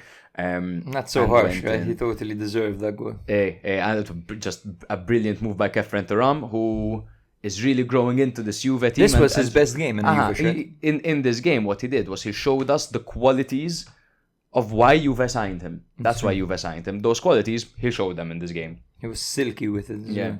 Super imaginative too. In the 37th minute... He won all his duels, by the way. So he's 6 on the ground and 1 in the air. Damn! Not common at all. Nice. In the 37th minute, Yildiz hit the post with a trademark tira gira and Savona pounced on the loose ball to fire it into the net to get his second goal of the season. And I really like the way this guy hits the ball. Because he doesn't get carried away as a right back and just like gets the opportunity to shoot and he just shoots it recklessly or goes for power or whatever. Here I am about to compare his shooting technique to the one of Toni Kroos. But if you'll totally get me. You'll totally get me. If you want to shit on me, you're gonna shit on me. But you'll totally get me when you say Kroos was never the kind of guy to he had a great powerful strike, but he'd always place it low, rolling on the ground, perfectly placed into the corner. And that's the way in which Savona struck the ball over there. He didn't go for power, he didn't get carried away, he hit it cleanly, like a true professional. He hit it very, very well. In the very maturely, because I think you see that situation, you just want to smash it. 100%. You think Emerson Royale wouldn't have tried a chiveo over there, bro? Emerson Royale would have chiveoed it 100%. 52nd minute, controversy. Udinese thought they were back in it when Davis found the net after a defensive clash, but a slight shove ruled it out to cause relief for Juve. Again, don't care. Fair, not fair. Crimea River, those are the rules. 83rd minute, when Lucca had come on at this point, his header rattled the crossbar, leaving Udinese inches away from a lifeline. That is one thing. It literally rattled the crossbar. Literally, bro. What a powerful fucking header. This is what I like about Udinese. I know the fact that they have got this depth that they are creating. And that Runic has done a great job of doing. But this was a defeat for them, obviously. And just a fun thing to say is the woodwork played such a significant role in getting Juve those 2 goals. So obviously, let's put it this way, in preserving Juve's lead. Because obviously... Lucca hit the crossbar, which saved Juve, and the post actually assisted both Juve players. The Okoye own goal from the crossbar to Okoye's back and into the back of the net, and from the post into the path of Savona and into the back of the net. So the post. Juve will be hailing it. I have some interesting stats. Go for it. You know how many passes completed Kalulu had this game? I have no idea. I'd guess a lot. Guess. Give me a number. Oh, come on, man. 65. He had 100. Oh my god. Sorry, bro. 100 touches. He had passes, 95. 95 attempted passes, 91. Christ, I'm friggin' bad. 91 accurate. 91 accurate passes. That's the Calafiori coming up. Yeah, bro. literally. Gatti didn't miss a pass either, by the way. 66 out of 66 completed. He had 80 touches as well, so they both played a very good game at the back, Kalulu and Gatti. Vlahovic, once again, wasn't very involved, bro. You look at the fact that he had 3 shots on target without a goal. 20 touches only. Yeah, 20 touches, 3 shots on target, no goal. Accurate passes, 7 out of 10. You know, I mean, not bad, but not great. He won 2 of his ground duels and lost the only aerial duel as well. He's struggling a bit, Vlahovic. Yeah. I think it's more about the fact that Juve, who just lost Bremer, I think a big piece of confidence for them over here would be keeping a clean sheet. Because they hadn't kept a clean sheet since the 19th of October. Of course, it's the 5th of November, so it's not too crazy, but we all know how they were before that. Yeah. So the fact that they managed to keep a clean sheet away to Udinese is great. Udinese put 2 past Inter, 2 past Torino. You know, they're no stranger to scoring goals, and they've got a lot of weapons to utilize. So Juve did a good job to keep that clean sheet. And how did they do that? 70% ball possession in the first half. Control, stability, which is something that we haven't really seen in recent games, particularly like their inconsistent draw against Parma last time round. They did have a less stable second half where they conceded an early disallowed goal, along with 9 shots taken by their opponents. However, despite that, they still managed to remain calm and they still managed to keep composed in order to secure the win. And technically, out of these 9 shots, only one of these shots forced Di Gregorio into a save. But it is good that they remained calm and they didn't force themselves onto their opponents or concede any unnecessary shots. They kept their opponents at bay, they let them shoot, they remained calm, and they tried their best to control the game. Absolutely, bro. I also noticed how we saw a different side of Yildiz this game. Where we saw so him. fucking good. Here, look at this. Detailed points all around, and at the end, just Yildiz and the flame emoji, bro. That's how fucking good he is. He was good defensively as well this game. You know, he had 6 tackles. That's mental, like, considering his size, his age, where he plays. Very good hustle by Yildiz. Love to see it. He's so smart with the ball And at his even feet. It's not only the tight areas where he takes on his man, puts it through his legs and stuff like that, but even just by the way he positions his body, he leads defenders into going the wrong way, and he just seems to... It doesn't stress him out, that change of... Like it'd be perfectly set up to send you for a hot dog, man. When he sends you for a hot dog, all he does is turn, like... That's true. Fucking good, man. And his counterpart on the other side, Timothy Weah, was playing much better in this system than when he was playing as a fullback. As a wing-back, sorry. System. Yes, he was never a fullback, was he? Like, exactly. I mean, he can do it, but it's not ideal. He's better closer to go. Like, so a big victory for Juventus away from home against an opponent who is very difficult to beat. Yes, definitely, and it puts them in a good position, bro. Juve, I mean, 6th place on 21 points. At the end of the day, that's only 4 points behind Napoli. That's how close Serie A is at the moment, man. Yikes. And they're just 4 points behind league leaders Napoli, and they're in 6th place. On the other hand, we have Udinese, who are, where are they? They're in 8th place on 16 points. So still maintaining a good start to the season, definitely higher than would have expected them, considering they were battling relegation for 2 seasons in a row. Absolutely. 2 seasons ago. Moving on to the next game, one of the most entertaining games of the weekend. It came on Monday night. So last night, we were treated to Lazio-Cagliari. We were treated, I'm just going to say it from the get-go before I even say anything else, to Mina against Castellano. Yes, bro, yes. Pure...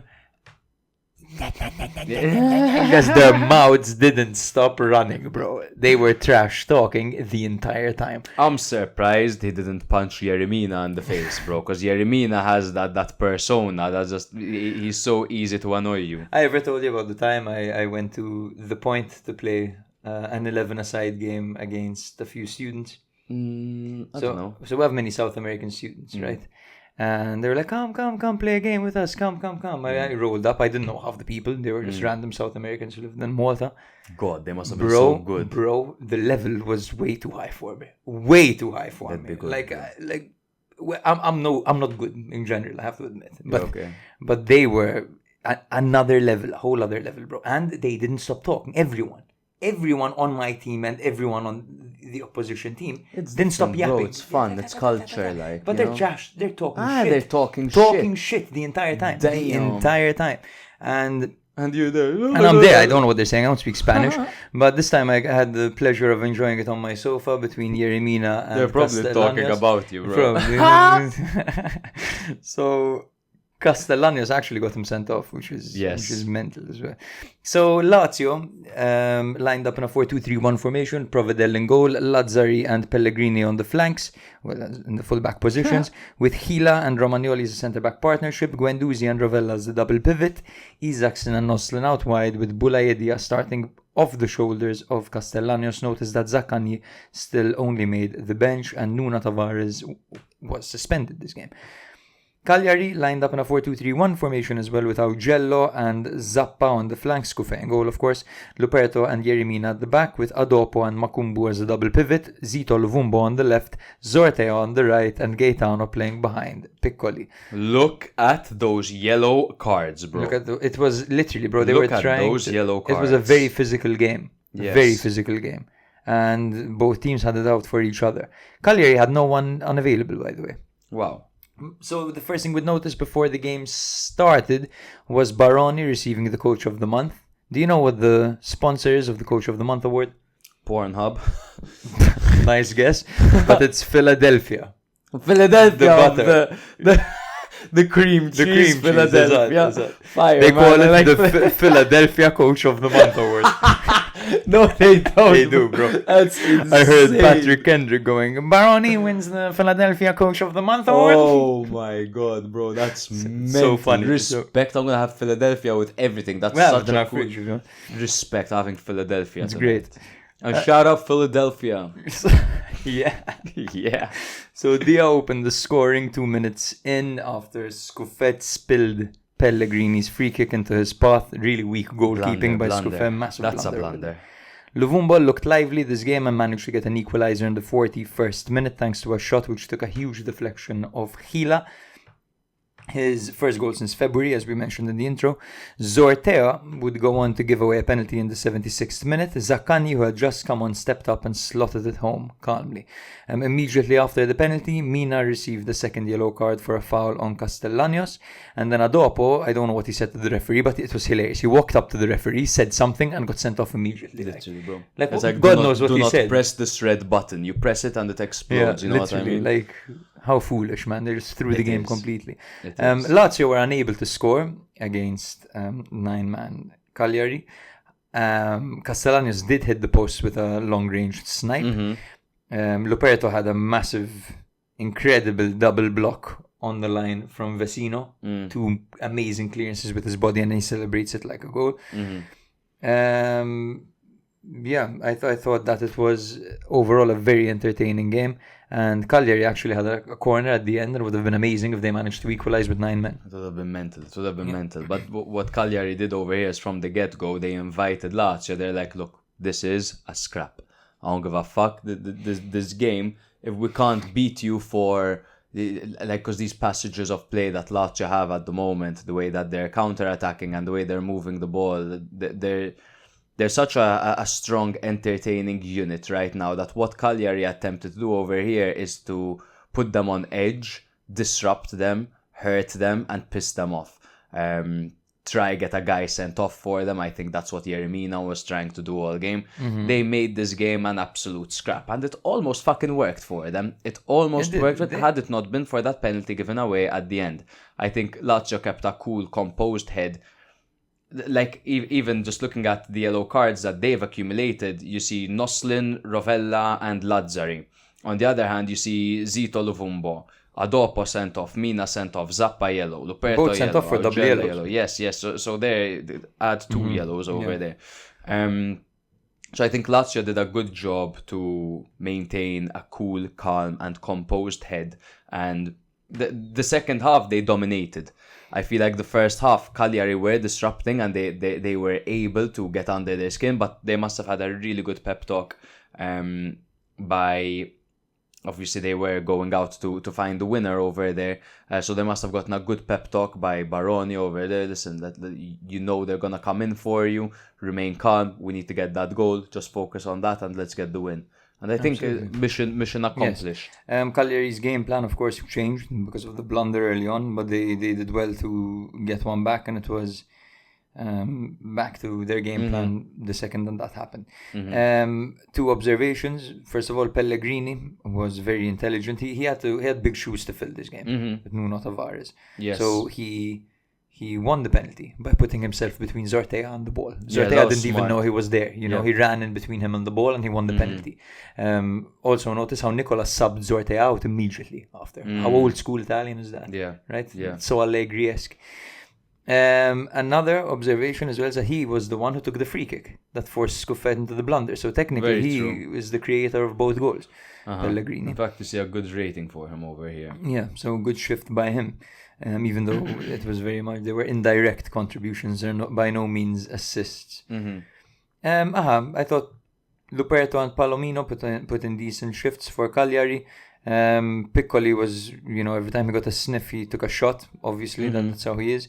Gaetano is really struggling this season. Not the same Gaetano we saw last season at all. Not at all. And he looked really frustrated when coming off as well. I thought that basically Lazio got a good victory over here. They got a good victory. They were helped with their decisions. It wasn't the cleanest, but they got it done. And on to the next for them. Quite disappointing by Cagliari to hit that self-destruct button at the end, of course, giving away a penalty and then instantly just getting 2 red cards. It's not. They're not doing themselves any favors. No, I'm sure Nicola would have been fuming. We were there when they scored a last-minute winner against Atalanta. We know that these are things that Cagliari can do. Of course, not in their stadium in this match. But believe, man, keep going till the end. Mina, I get it. It's a second yellow, whatever. But for Adop to get a second yellow for telling the ref to go fuck himself when he's already on a yellow card. Like, come on, basics, man. A guy just got your teammate just got sent off. Don't tell the ref to go fuck himself, man. What do you think he said, man? Well, that probably. Like, fuck your mom or some shit like that, man. That's what it would be. What else are you going to tell the ref? It's hilarious seeing the thought process, because you see him walking up to the referee, saying it, and then getting sent off and walking away. Like, he thought about it, Literally. Anyway, bro, regarding the standings, we have Lazio on 5th with 22 points, while Cagliari are in 16th with 9 points. Yes. Also, 25 minutes to go, bro. Okay. We're in good time. I've got one more game. We've got 2 more games. We're exactly. Good. Bologna 1, Lecce 0. Bologna finally secured their second win of the season. So against Cagliari, that was. So this is their third. They were looking for some sense of consistency, and they managed to get that with a victory over Lecce. However, Lico Giannis joined Abisher, Erlich, Cambiaghi and El Azuzi on the treatment table. Lecce ended their run of 4 straight defeats by beating Verona 1-0, though Berisha, Hasa, Bonifazi, Burnete and Marchwinski were still injured. For Bologna, it was a 4-2-3-1 formation with Ravaglia in goal and a backline of Miranda, Lukumi, Beukema and Silvestri, Moro and Freuler in the double pivot with Dan Ndoye, Odgaard and Orsolini playing behind Castro. For Lecce, it was a 4-5-1 formation with Falcone in goal, a backline of Guilbert, Gaspar, Baschirotto and Gallo, Pierotti out on the right, Banda out on the left, and a midfield 3 of Dorgu, Ramadani and Raffia, with Christo Bitch starting up front. That's a good one, bro. Christo Bitch. In the 42nd minute, Miranda's cross deflected off Ramadani, nearly causing an own goal, but Falcone pulled off a great save over there, and Freuler shockingly missed the rebound with a poorly struck volley. He had an empty net, all he had to do was get it on target. The resulting corner was also whipped in by Miranda, and Falcone pulled off an incredible save to deny Castro's header. Good to see a keeper performing after conceding 6, was it, in the last game? 5-6. Yeah. Bologna pressed on with little success. Lecce countered without creating real chances. Ferguson made his long-awaited return in the 82nd minute, replacing Freuler. I look you dead in the eyes right now, Ferguson, and say, welcome back. We missed you so much. And in the 85th minute, he actually started a move that led to Miranda's cross, which Orsolini headed in for the 1-0 win. It was 6 and 3 games ago. It was 6 and 3 games ago? Yeah, time flies, bro. Oh my God, bro. Because there were those 3 games that happened on the same day, man. It was a week. It was a week. This was Bologna's first home win in 7 months. 7 months. Can you believe that? It's their first home win in 7 months. Really? That's the statistic. I wouldn't have guessed that. That's the statistic. Okay. It's nice to see them winning a game 1-0 when their XUG was 1.45, because usually to score 1 they need an XUG of over 3. That's a huge improvement for Italianos. Nice man. To see Ferguson back. That should make a massive difference for them, because huge difference. They've got that talent out wide, but centrally they need a bit more creativity, I think. Yeah. again, I mean, this is the Bologna that we left off with. Nothing new over here. They struggle to score goals still. They ran a tight ship. I mean, Lecce aren't a team that are going to score against you this season. You know, and if they do, you've got problems. Yeah. They've only scored. Lecce have only scored.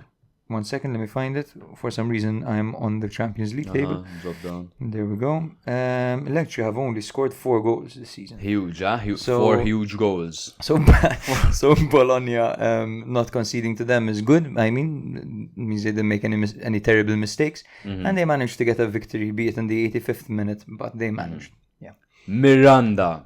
Miranda was particularly fucking dangerous in this match. If you heard my play-by-play, you'd notice that I mentioned his name. Essentially, he almost forced an own goal. He assisted the goal. Falcone pulled off an incredible save from a Castro header after his cross. He's had decent performances so far this season, but now he's showing us, bro. He's that left back. Bologna have a left back that's gonna cause problems, and his name is Juan Miranda. He's not exactly consistently accurate, or he doesn't win. No, he's dangerous. But though. the thing is, exactly. So, for example, if he has 8 duels, he'll win 5 of them, which is great. Which is great. We're talking crosses. He crosses 15 times. He hits 7. That's okay. That's not crazy, you know. It's not, as in, it's not amazing, but it's okay. You know, if you're pumping in 15 Look, if crosses you're a game, struggling, if you're in an Italiano team that's struggling to create chances, it's something. He's lively. 108 touches as well. Highly involved. He was. no, good he was this game. fucking dangerous And in then, this game. He was of the course, best player. having De Silvestri starting on the other side. Nice to see him, by the way. Who's way more defensive as a player. He's a big guy. You know, it offered them that kind of. It offered him the freedom to advance. And a slightly rotated squad in anticipation of the Champions League match that they have Good tonight. to see as well. Yes. Another point to make was, of course, Lewis Ferguson's return. I think obviously it will take him a while to get back to the physical, his physical prime, obviously. However, just simply by him being there and having his brain already made a huge fucking difference. The 2 times he came on, he caused problems so far. And it didn't take, it's not like it took crazy physical effort for him to pull off those moves that he did. Both of them, I think, were first time passes or a good touch in the right direction and releasing the pass. That is what they've been lacking in that number 10 role. A role that, to me, should not be filled in by Odegaard. Odegaard's more of a wide player, in my opinion. I would have loved to see more of Fabian in that role in the absence of Ferguson. But it is what it is. Great to have him back. And I like the way he's being reintroduced as well, getting a few more minutes every time. Yes, it's a good idea. Slowly. Yeah. Falcone had a great game. I feel like this match, however, could be summed up with simply it was a physical battle with a significant lack of precision. Lecce hanging on, defending. Bologna had 72% ball possession. Lecce defended brilliantly for the majority of it. Again, Miranda caused havoc and he played the ball in behind perfectly to Orsolini, who headed in the winner over there. That's exactly what they needed.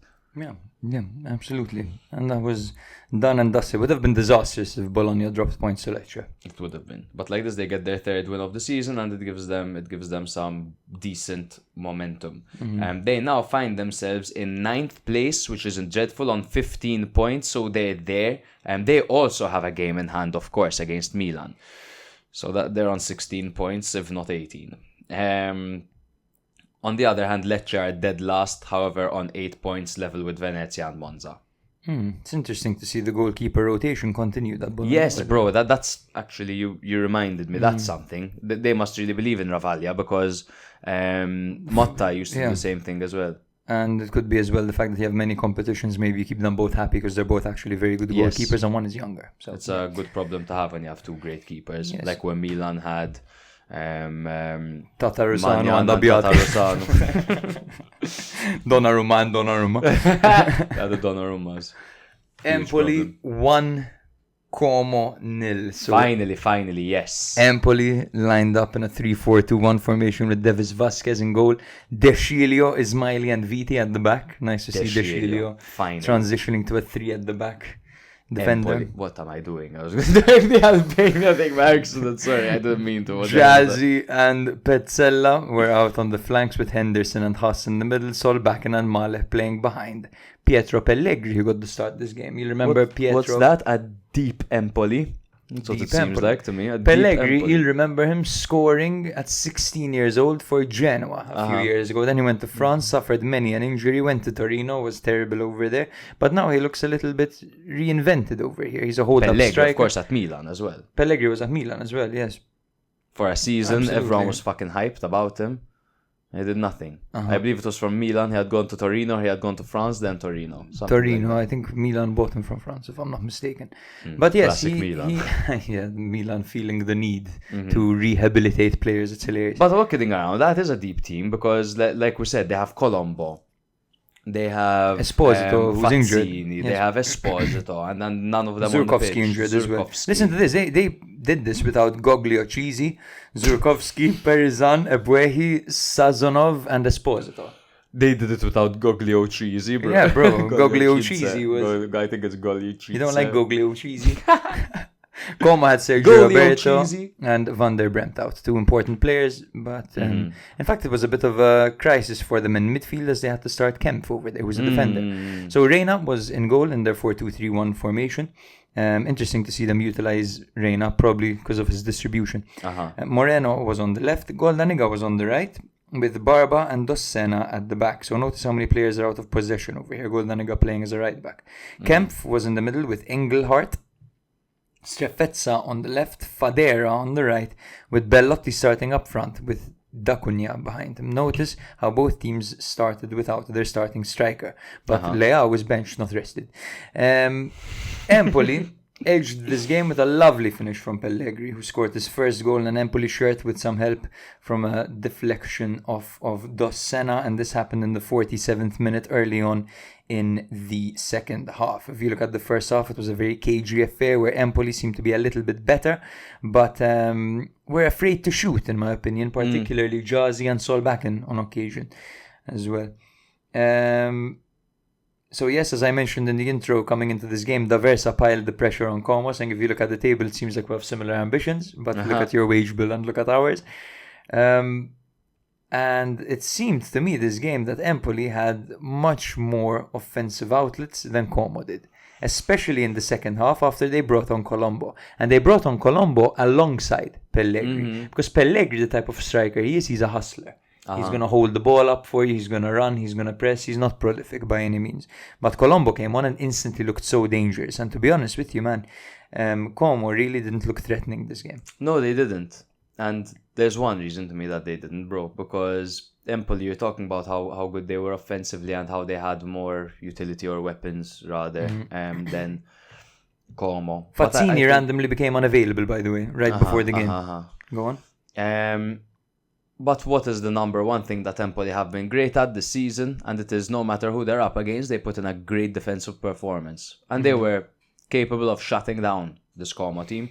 A Como team who, sure, they managed 12 shots. No big chances though, an XG of 0.4. Keeper made 3 saves. Vasquez, of course. And they really managed to keep them at bay. I feel like that was for the majority of the first half, keeping Como at bay. However, they were getting into it. They did have towards the end of the first half, I believe, they had gotten more into the game. They got a bit of momentum. It's perfect how they went out and they got that early goal in the second half. Because then it just allowed them to take not their foot off the gas, but it allowed them to focus more on their defensive duties. Defensive duties that, of course, don't only mean give the ball to your opponent and pile all men forward, but try to control the game a little bit more, try to slow the pace down. Como will come at you rapidly when they start going. So Empoli did a really good job of slowing down the tempo of the game in order to stop Como from doing just that, in my opinion. Yes, very good, bro. I totally agree. Empoli were super organized and impressive, and they looked a hell of a lot more experienced than Como did this game. And also, shout out to Marianucci, is it, who made his Serie A debut?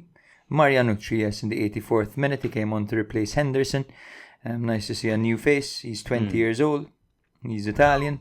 And he's a defender. That's all I know. He used to play with Prosesto. Prosesto. And of course, shout out to the man once again, D'Aversa, who is doing just an incredible job with Empoli this season. Yes. It's unbelievable what he's doing. He had a tough run of fixtures. He played Fiorentina, Lazio, Napoli, Parma, and Inter. So people would have thought that was the end. Empoli had a good start and whatever. No, but they actually managed to get at least 2 points out of those games, one against Fiorentina and the other against Parma. Didn't quite have enough to get past Lazio and Napoli and Inter. But here they are back again, beating an exciting team like Como. So winning the games that they should win. Showing that they're the OGs in this league. Exactly. Yeah. In fact, they currently stand in 11th place with 14 points, while Como are in 15th place with 9 points. Look how they've cut them off now. D'Aversa with his trash talk. Nice, Empoli. Nice. Come on, boys. We've got the last one, brother. Yes, which is Parma 0, Genoa 1, and this made me very, very happy because I just simply love Genoa and I hate what they're going through. Because you got to use your fucking ultraviolet ray goggles, bro, to watch the game. Bro, the visibility was terrible. A fucking disaster. Was it the weather or flares? I think it was fog from the weather. Interesting. But both sides were coming into this game winless in their last 8 matches. 9 for Genoa if you include the Coppa Derby dell'Lanterna. Parma had Kowalski, Circati and Hernani out, whilst Genoa had Malinovski, Vitinha, Messias, De Winter, Bani, Gollini, Ekuban, Ankeya and Norton Chaffee out. Balotelli started off Turns the bench. out it's Norton Coffey, by the way. Norton Coffey. He's English. Norton fucking Chuffy, bro. Norton Chuffy. Norton Chuffy. No, Norton Coffey. Okay, good to know. Parma lined up in a 4-3-3 formation with Suzuki in goal and a backline of Koulibaly, Del Prato, Ballo and Valeri, a midfield trio of Som, Keita and Bernabei with Mihail out on the left, Man out on the right and Boni up front. For Genoa, it was a 3-5-2 formation with Leali in goal and a backline of Vogliacco, Vasquez and Maturo, Zanoli on the right, Martin out on the left with Torsby, Badel and Frendrup in the middle, with Ekator and Pinamonti starting up front together. Martin finally settled, and he's looking good. Yes, bro, yes. Always involved, always involved. Last season he wasn't great. True. When he was Aaron Martin, now he's Aaron Martin. Exactly. Aaron Martin. It's like when you finally decide... The Friedkins! The Friedkins! It's like when you finally decide to start watching Casa de Papel in Spanish, like you've been watching it in English all the time, he's Aaron Martin. Finally start watching it, Aaron Martin. Yeah. But the game started off with a good old indirect free kick from inside of Genoa's box. How fucking I love that. I remember being a kid watching football with our dad, and I'm like, what the fuck? Why? What's happening? Why is everyone in the goal? Love it. And I love how everyone has the answer ready. Like, what's going on? Indirect free kick from inside the box. Illegal back pass to the goalkeeper. Yeah. Every football fan would say the same thing. Leali handled a back pass by Vogliacco as the reason after a breakdown of communication. Mihaila struck the shot just wide. The game's gonna be crazy when it's foggy and there's an indirect free kick and from Balotelli's on the bench. Balotelli's on the bench. Ready, bro, frothing. Ready, I'm not quite sure he's ready. Genoa have really unflattering kits because they're really tight. I don't think it matters, bro. Look at the others and look at them. Yeah. He was chilling in Turkey. It's true, he doesn't need to be fully fit, to be honest. You can bring him on. Yeah. In the 15th minute, Parma faced an early setback when Spanish midfielder Bernabei left the field due to an injury to his right thigh. His absence clearly impacted the creativity that Parma offered and the midfield cohesion. Pinamonti had an excellent opportunity, striking the post with a powerful shot, and on the rebound, Parma's defender Del Prato managed a crucial block on Badel's follow-up effort, denying Genoa a potential lead. Genoa did, however, take the lead in the 80th minute where the decisive moment arrived. Ekator unleashed a strong shot that Suzuki could only parry back into play, and Pinamonti reacted swiftly, slotting the rebound into the net to give Genoa a 1-0 lead. This goal was a testament to Genoa's relentless pressing and determination throughout the match. Balotelli made his debut for Genoa, substituting Ekator. His brief cameo featured a few touches, tackles, and of course, a yellow card, much needed by Balotelli.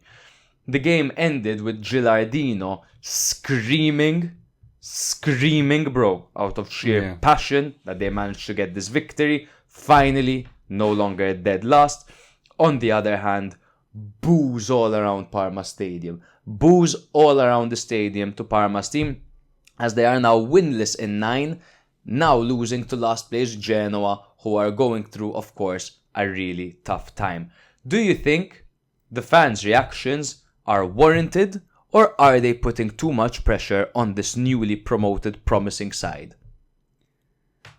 I think the fans have seen what these players can do, and they've seen positive things on the pitch. But then they look at the table and you feel disappointed almost that your work on the pitch hasn't been rewarded on the table, right?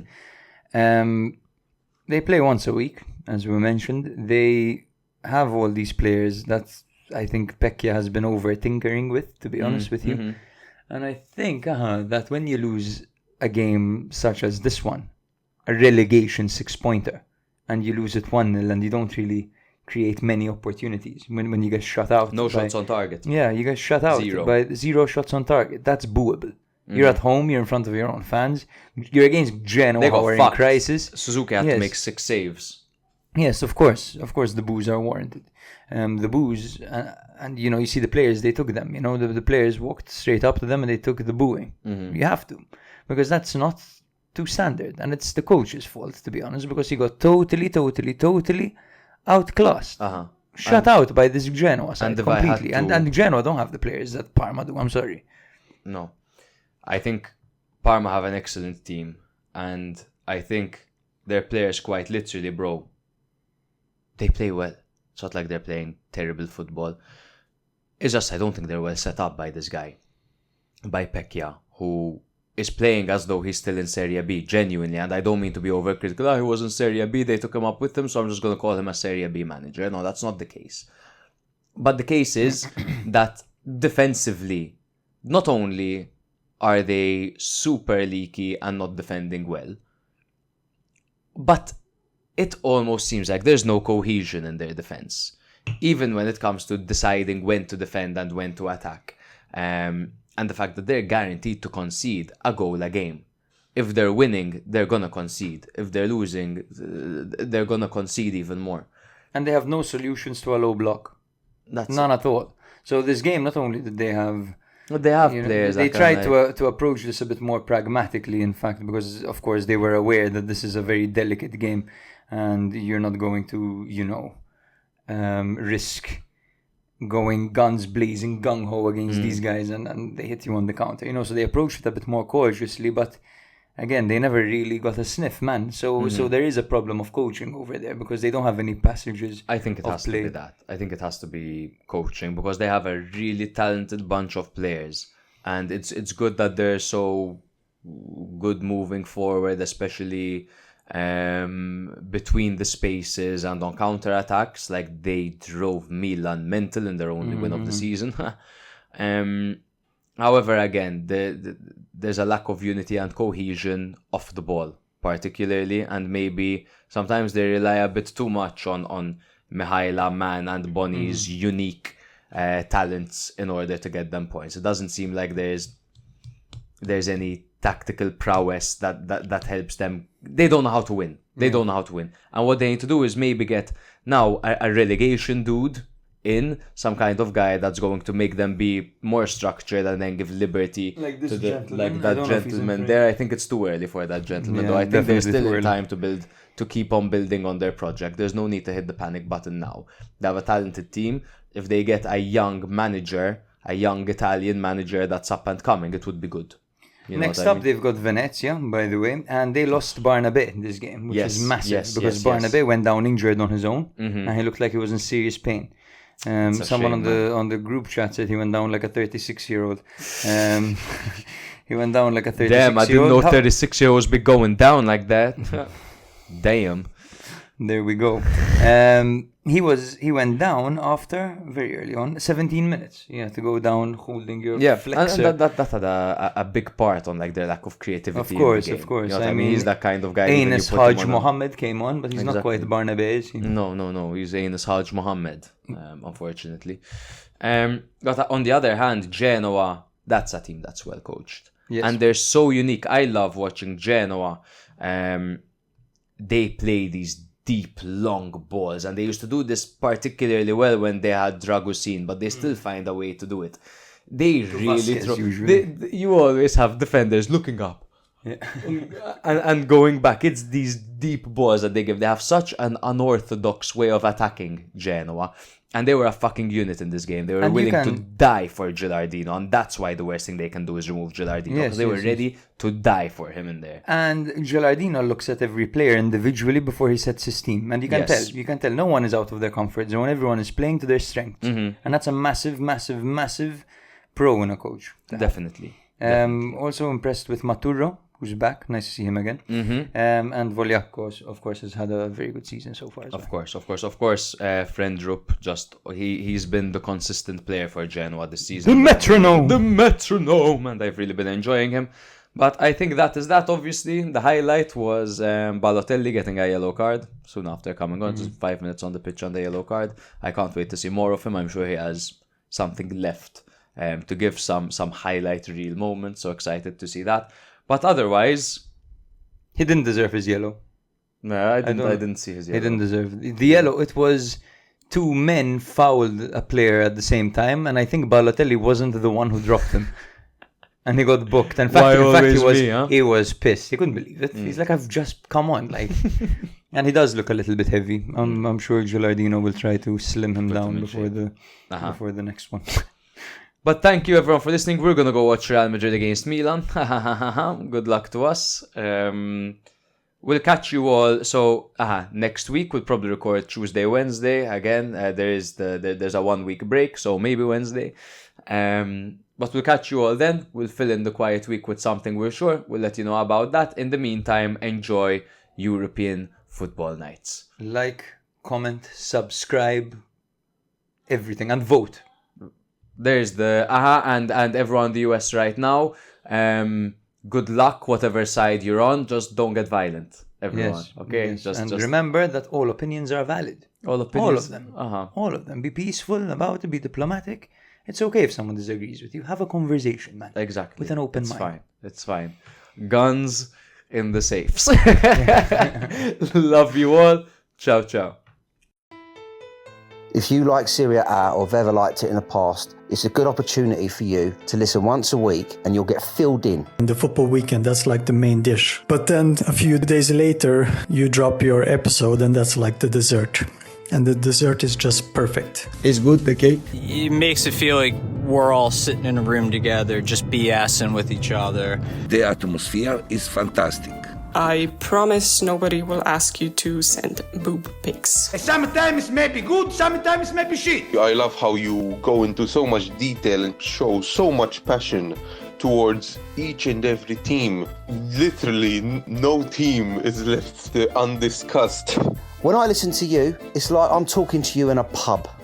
It's like I'm chatting to a friend and you're chatting to me.